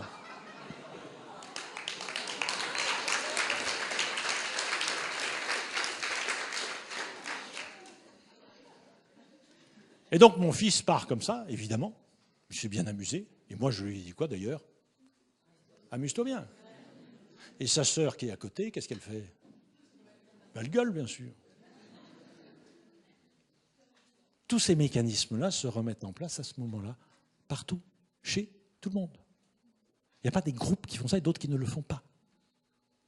On a des mécanismes sociaux, évidemment. Alors, ça nous fait aller quelquefois un petit peu en delà du politiquement correct, bien sûr. Et ouais, c'est pas très simple à régler cette affaire-là. On est bien d'accord, c'est pas très simple. Alors, quelle heure est-il? 8h moins 20, c'est ça. Voilà, on va peut-être s'en tenir là pour le moment, essayer d'avoir des tas de questions quand même. Qui a des questions maintenant? Je n'ai pas vu, il y avait des tweets magnifiques, monsieur, pour Poitiers. Genre, bon, d'accord. Je ne sais pas lire le hashtag, je ne sais pas ce que ça veut dire, là. Je lis qu'avec un... En français, pour moi, ça s'appelle dièse, mais... C'est vous dire si je ne suis pas un geek, hein, ce truc-là, j'appelle ça dièse, moi. Mais il faut mettre un nom étranger, c'est mieux quand même, hein, parce que sinon tout le monde comprend. Ça serait idiot que les gens comprennent. Des questions? Je pourrais continuer pendant environ 8 jours, hein, donc oui. Sur la notion là d'éducation, je dirais tu feras comme ton père ou tu feras mieux que ton père. Est-ce que la logique, quand on est dans une situation de précarité, et la logique d'éducation, alors d'un point de vue peut-être plutôt français que africain ou autre, c'est pas de dire on va essayer de sortir de l'état dans lequel on est pour aller vers un autre état, donc être un peu vivre mieux. Et est-ce que du coup, c'est pas la société française qui nous a sorti et basculé de la précarité vers la sécurité, et donc effectivement on perd la tradition pour aller vers l'évolution ou je ne sais trop quoi. Et la deuxième question, c'est vous dites ça aussi, mais si on met ça en rapport avec le choc pétrolier des années 73-74, où moi, effectivement, quand j'étais enfant, j'étais dans la logique, tu feras comme ton père, où les filles étaient, tu feras comme ta mère, et comme je suis issu du bassin nazérien, la solution c'était les chantiers de l'Atlantique, ou les galets de Saint-Michel, ou la laiterie de Saint-Père-en-Retz. Voilà, c'était le choc pétrolier qui a créé un chômage énorme, a dû induire d'autres fonctionnements. Et les jeunes qu'on était à l'époque, la bande de jeunes qu'on était à l'époque, on a dû se tourner effectivement vers les logiques scolaires différentes, et la société nous y a poussé, parce que l'ascenseur social, s'il a existé, c'était quand même ça l'idée, c'était de sortir c'était d'amener les gens qui étaient dans un niveau de précarité vers un niveau, alors je ne connaissais pas ce concept-là, mais j'aime assez bien, vers un niveau beaucoup plus sécure. Vous posez la question globale, évidemment, du déplacement des groupes sociaux sur cet axe-là. Dans quelles conditions ça se fait? Alors, ça m'oblige maintenant à introduire une notion que j'ai passée sous silence dans un premier temps, c'est que pour bien comprendre ce mécanisme-là, il faudrait probablement y mettre une courbe de Gauss derrière. Vous voyez, tout le monde connaît à peu près la courbe de Gauss, hein, avec un grand ventre au milieu. Là, vous avez, à mon sens, quelque chose qui explique assez directement 80% des comportements dans le monde.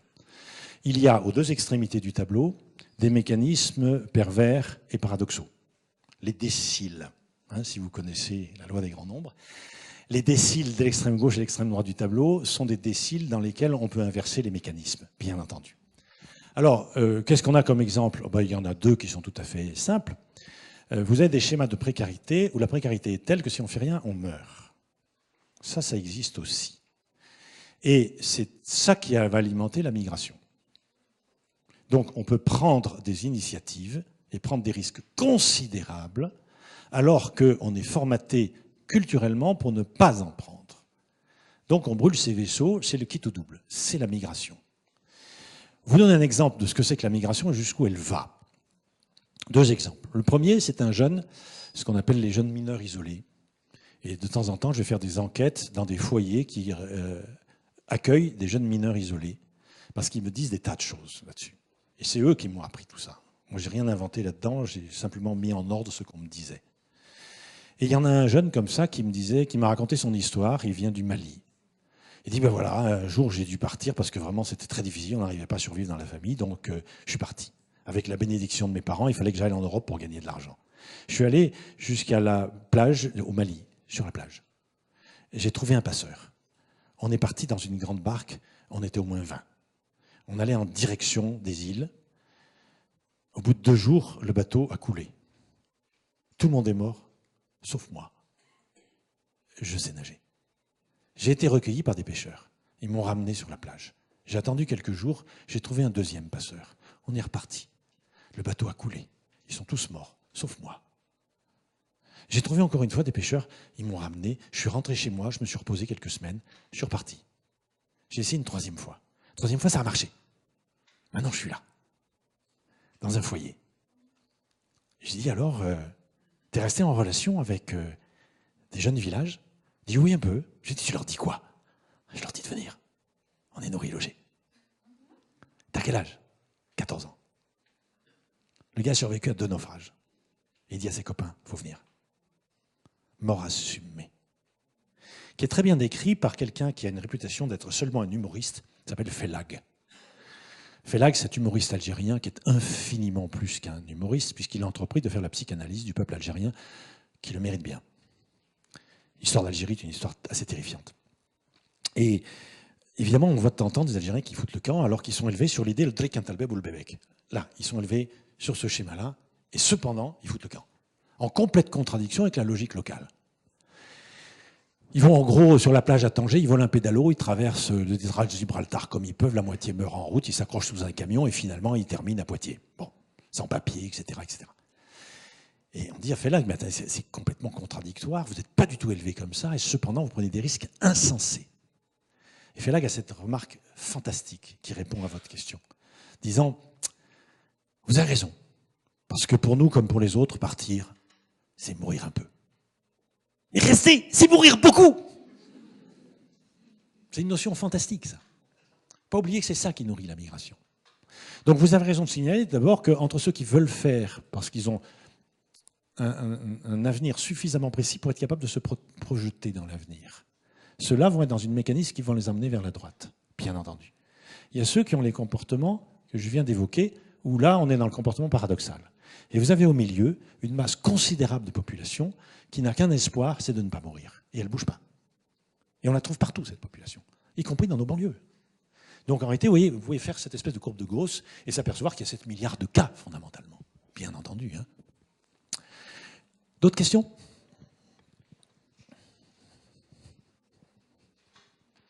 Tigui-digui-digui-dig. Allez. Parce que sinon, je vais continuer, c'est terrible, parce que si on ne m'arrête pas... Oui. Merci d'abord pour votre exposé. La question que j'avais envie de poser, c'est que vous êtes dans une explication qui est une explication macro, qui permet vraiment d'avoir une compréhension un peu générale du fonctionnement de l'humanité, des hommes et des femmes sur Terre. Je suis dirigeant. La question, c'est plus de dire, moi, demain, en entreprise, même si on sent des choses applicables en entreprise directement, entre le fait de le sentir et de l'appliquer, il y a des années-lumière. Donc, j'ai envie de dire, est-ce que vous avez, de manière simple et rapide peut-être, une manière d'appliquer, de comprendre, d'intégrer tous ces concepts pour gérer une entreprise ? Dans les 3 degrés que je vous ai proposés de la précarité, vous allez du plus anthropologique au plus pédagogique. L'histoire du rapport à la mort, vous ne pouvez pas directement agir dessus. Il ne faut pas se tromper, c'est des notions d'anthropologie lourdes, c'est de la grande inertie, c'est des histoires de génération. La question du rapport au choix, déjà, on peut imaginer quelque chose, à savoir, est-ce que dans la carrière professionnelle que vous proposez à votre personnel, le choix va aller en augmentant ou en diminuant ? C'est déjà une notion qui n'est pas loin de la gestion du personnel. Et puis vous avez surtout une 3e sur laquelle tout le monde a action, qui est la capacité à contrôler les incertitudes.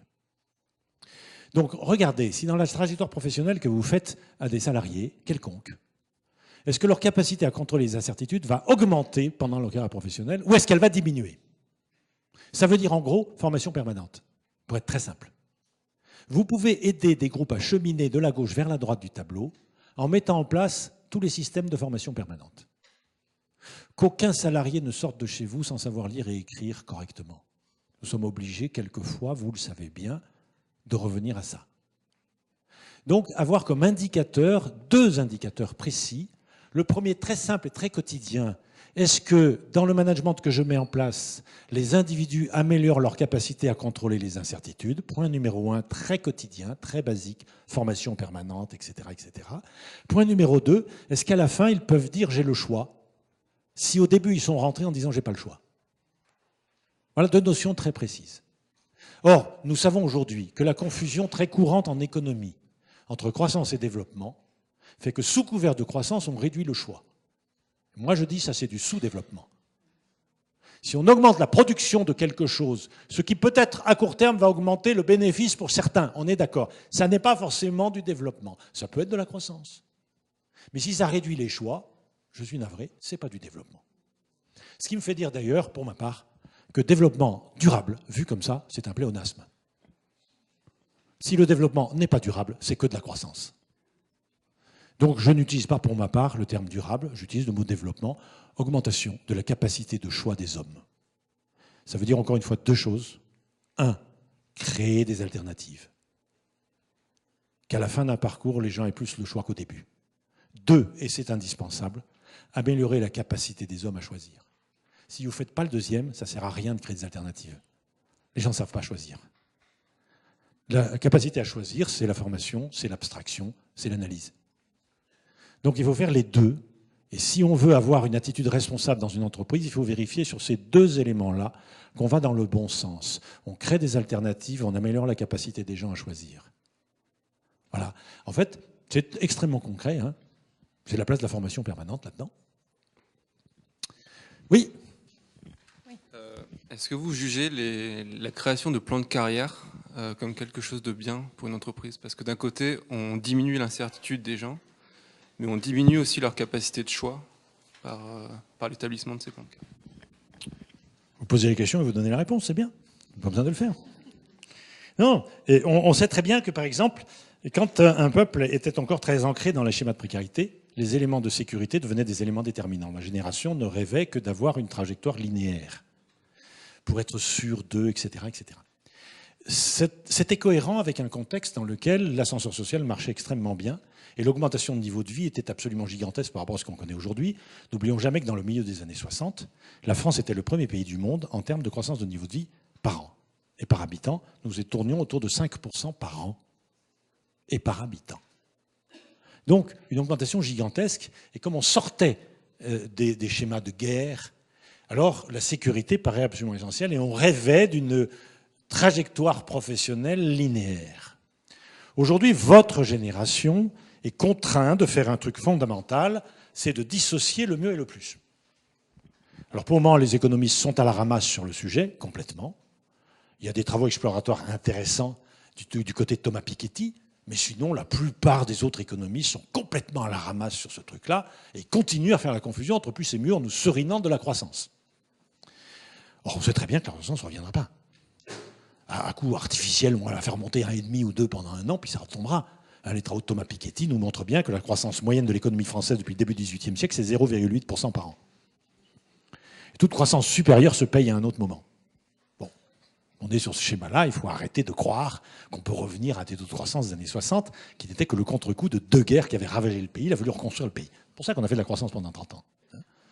Mais comme tous nos hommes politiques sont tous nés à cette époque-là, ils ont gardé en mémoire la jeunesse, qui était une période idéale, donc ils vont y revenir. Or, en termes purement historiques et de l'histoire de l'économie, la crise et la période anormale, c'était les 30 glorieuses. Avant et après, on est revenu à une situation normale. Donc il faudrait arrêter d'inverser le schéma et nous faire croire que les 30 glorieuses, c'était une époque normale. Donc voilà, vous êtes en train d'inventer, et vous le faites très bien, le découplage entre le plus et le mieux. Et vous êtes en train d'inventer une économie, mais ça va être les hommes de terrain qui le font et pas les économistes, qui ne font que suivre a posteriori ce que vous êtes en train d'inventer, un monde basé sur le mieux et pas sur le plus. Tous les systèmes d'échange procèdent de ça.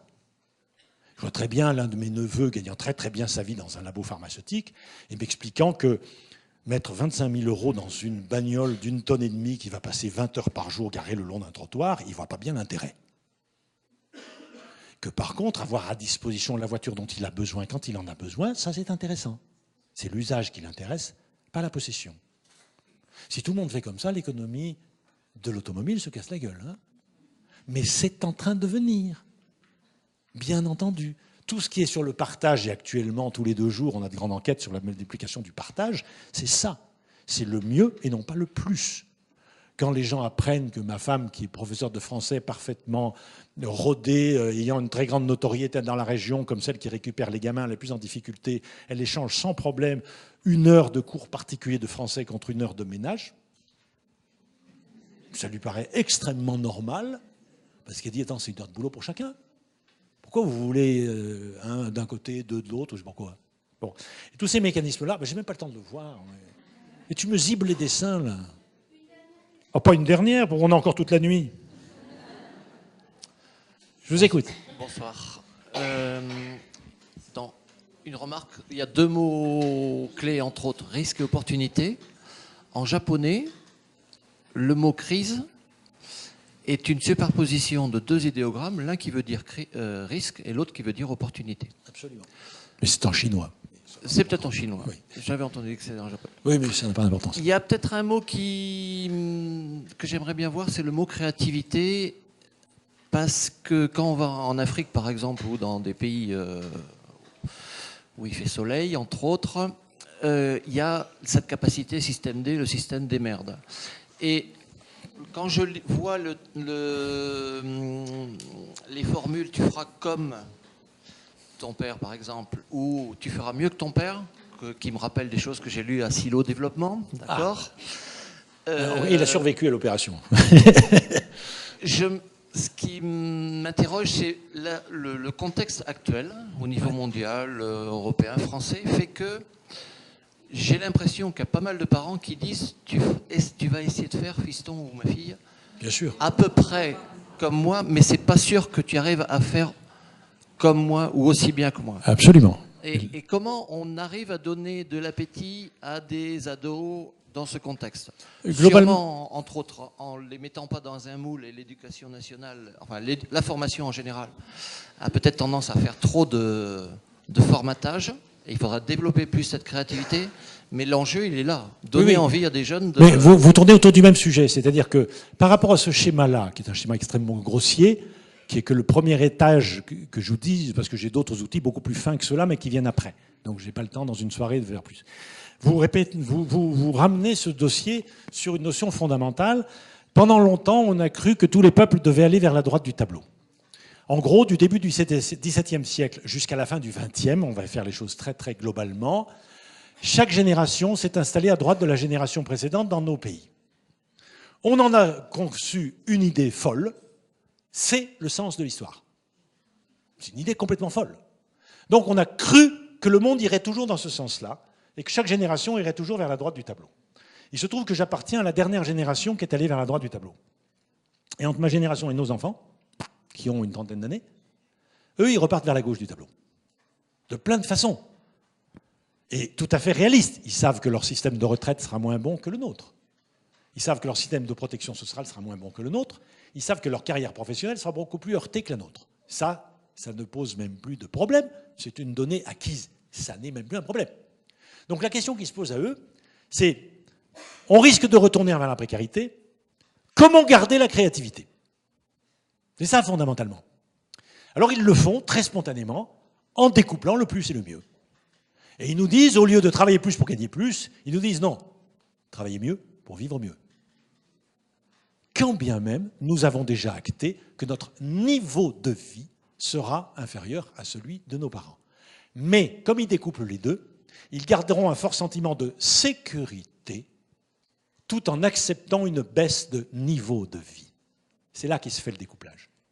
Et je suis admiratif de la façon dont cette génération le fait, où elle invente en permanence des systèmes économiques, des entreprises, des petits systèmes de tous les côtés qui illustrent toujours la même idée. On va développer une créativité qui aura comme effet de nous donner une belle vie, pas forcément un niveau de vie. Moi, j'ai un fils qui pousse l'idée de la sobriété heureuse, chère à un certain nombre de... Pierre Rabhi, par exemple, il le pousse, lui, à un point absolument fantastique. Hein. Il a décidé d'aller jusqu'au bout de la sobriété heureuse. Donc, il vit avec rien. Là, il a réglé le problème, il a rien. Alors, il est parti sur un petit bateau avec des copains, ils n'étaient pas marins du tout. Ils ont traversé l'Atlantique, ils ont traversé le canal de Panama, ils ont changé de bateau en cours de route. Avec un copain sur un bateau de 8 mètres, ils ont fait la traversée du Pacifique. On est allé les rejoindre à Tahiti, ils arrivaient peinardement. Il est parti il y a maintenant longtemps avec 2000 € sur son compte, me disant au cas où. Il a toujours 2000 € sur son compte, il s'est passé 3 ans. Il vivait avec rien.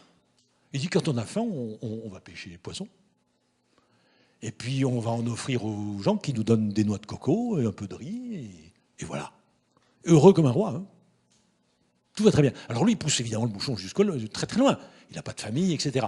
Mais il s'est fait une espèce d'idée jusqu'où on peut pousser la notion de sobriété heureuse. J'aime autant dire qu'il est parfaitement heureux. Si vous prenez les chiffres, il est bien en dessous du seuil de pauvreté. Hein. Le dernier bateau qu'ils ont acheté, à 2, il leur a payé 4000 €. Et qu'un bateau à 4000 €, ils font le tour du monde, en pêchant des poissons. Donc budget d'opération, 0. Alors, c'est qu'un exemple. Mais j'en vois plein autour de moi, dans cette génération, qui essayent des choses de cet ordre-là. Beaucoup, beaucoup, beaucoup. Et là, je vois une créativité fantastique. Alors évidemment, ça va me permettre peut-être de terminer un peu, mais ce champ-là que j'évoque comme ça, en fait, il délimite des créativités adaptées au contexte. Et je connais maintenant, je vois des entreprises, notamment les entreprises dirigées par de très jeunes gens. Je vois une grosse entreprise qui fait des verres pour la NASA, notamment, et pour la... Je ne sais pas si elle est connue, non? Qu'est-ce qu'il y a? Quand il vient, il pêche, et quand j'ai besoin de pognon, ouais, non, il donne un cours de kitesurf. Quand vraiment il n'a pas d'argent, il donne un cours de kitesurf. Avec ça, il vit 6 mois. Bon. Et donc, ce jeune, c'est un DRH. On est en fonction RH d'une grosse entreprise internationale, mais qui a un siège en France, avec pas mal de gens en France, et qui est dans la productivité absolue parce qu'ils inventent des verres, des optiques de très haute précision. Et ils ont besoin en permanence de mettre sur le marché de nouveaux verres de précision, pour notamment des satellites. C'est un grand marché, ils équipent les satellites en verres de précision. Et le gars me dit, je fais attention à ce que dans toutes nos équipes, il n'y ait pas 2 gars de la même culture. Parce que si je mets des gens de la même culture dans une équipe, leur productivité s'effondre, parce qu'ils se comprennent à demi-mot. Alors ils n'ont pas besoin d'explorer leur propre univers pour se faire comprendre, et ils ne sont absolument pas productifs. Quand je mets dans une équipe 10 gars venus de 10 pays du monde, ils sont tellement obligés d'être explicites qu'ils ont une productivité globale bien supérieure à la somme de la productivité de chacun. Le gars, il a 29 ans, il est RH dans cette boîte-là. Il dit, moi, vous ne me ferez pas mettre des mecs de même culture dans la même équipe. Hein. On est morts, nous. Et il illustre quelque chose que des tas de gens sont en train de voir. C'est quand on met côte à côte dans les mêmes équipes des gens de cultures différentes. Et pour moi, les cultures, c'est ça. Ce n'est pas le seul paramètre. Hein. Aujourd'hui, on n'en avait qu'un, mais j'en ai d'autres. Quand vous avez des cultures qui sont comme ça, leur vision du futur étant très différente, leur vision de l'autre étant très, très différente, la productivité s'améliore. Aujourd'hui, on soupçonne un truc que vous ne trouverez pas encore parce que ça s'avérera peut-être faux. Donc ne me dites pas que je raconte des bêtises, c'est une hypothèse qui est faite dans les milieux du pétrole, où tout le monde fait des études sismiques pour essayer de rechercher du pétrole. Et il y a aujourd'hui un certain nombre de gens dans le milieu du pétrole qui disent « c'est quand même fantastique, si on met un ingénieur français ou américain, il y a tas d'endroits, il ne voit pas de pétrole. Je mets un Brésilien, il nous trouve du pétrole. » C'est-à-dire leur capacité à imaginer qu'il y en a à partir des mêmes études sismiques fait qu'aujourd'hui, on commence à s'arracher les géologues brésiliens parce qu'ils ont une capacité à extrapoler que n'ont pas les gens. Alors, des mauvaises langues m'ont dit, oui, ils ont eu la chance de ne pas faire les grandes écoles de chez nous. Bon, ça, c'est les mauvaises langues qui disent ça. C'est-à-dire cette idée tout à fait fondamentale, c'est qu'en réalité, la productivité, la créativité, elle se démultiplie par la juxtaposition de gens ayant des référentiels différents. Ce qui, après tout, n'est que la logique de base. Hein. Mais aujourd'hui, ça commence à rentrer, y compris dans les entreprises, et j'ai vu des gens faisant très attention à ça. Surtout pas d'équipe homogène. Le plus hétérogène possible si on veut créer. Ça me paraît plein d'avenir, cette hypothèse-là. C'est l'heure, c'est ça? Oui, c'est l'heure. Le train n'est pas tout de suite. Hein. Oui. Bon. On vous remercie infiniment pour cette conférence très intéressante. Merci beaucoup. Merci.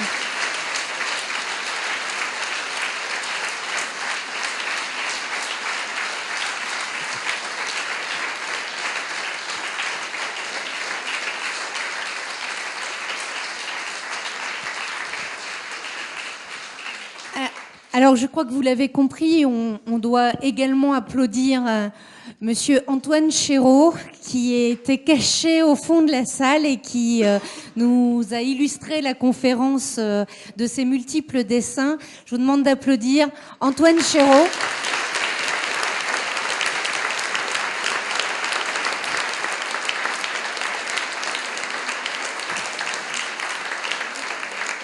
Alors, Antoine Chéreau vient de sortir un livre qui est intitulé « Encore un petit effort ». Peut-être certains d'entre vous ont vu le livre en rentrant. Ce livre est à vendre durant la soirée. Quand vous sortirez, vous aurez des étudiants qui seront là pour vous présenter le dernier né d'Antoine Chéreau, « Encore un petit effort ». Alors évidemment, comme traditionnellement, je vais remercier un certain nombre de personnes sans qui, et c'est important d'insister sur ça, même si tout le monde l'imagine, sans qui cette soirée n'aurait pas pu se dérouler. Je vais commencer bien entendu par remercier notre directrice, Madame Evelyne Land. Je vais également remercier notre chargée des relations internationales, Madame Camilleri. Je vais remercier Amélie Prado, notre responsable administrative et financière, ou administratif et financier, je ne sais pas si on féminise, donc merci à elle. Évidemment, Madame Courdet, notre responsable pédagogique du Master 2 GRH, qui nous a épaulés tout au long de cette semaine RH pour toutes les conférences. Nous remercions tous les personnels administratifs avec une pensée ce soir très particulière pour l'équipe informatique. Je citerai Laurent Chevalier et François Lumineau qui ont rendu possible les prouesses techniques que vous avez pu apprécier tout au long de la conférence. Et bien sûr, je remercie les cellules communication, cellules numériques, cellules presse, qui nous ont guidés dans la préparation tant de la conférence d'hier que de ce soir. Et puis, bien sûr, je vais remercier Alice Le Mercier, qui, je ne sais pas où elle est, mais en tout cas, elle est là, Alice, qui nous a enchantés ce soir, et encore merci pour sa prestation.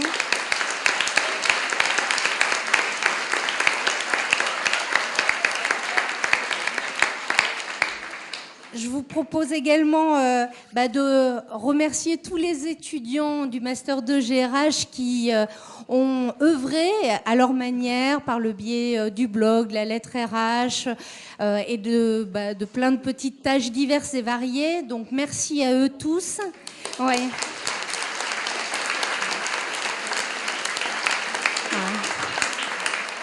Et puis, merci à vous tous d'être venus, d'avoir fait le déplacement et d'avoir récompensé d'une certaine manière tout le travail qu'on a pu fournir durant ces derniers mois pour vous organiser ces deux soirées. Voilà, merci à tous. Un cocktail vous attend. Et puis, bonne soirée.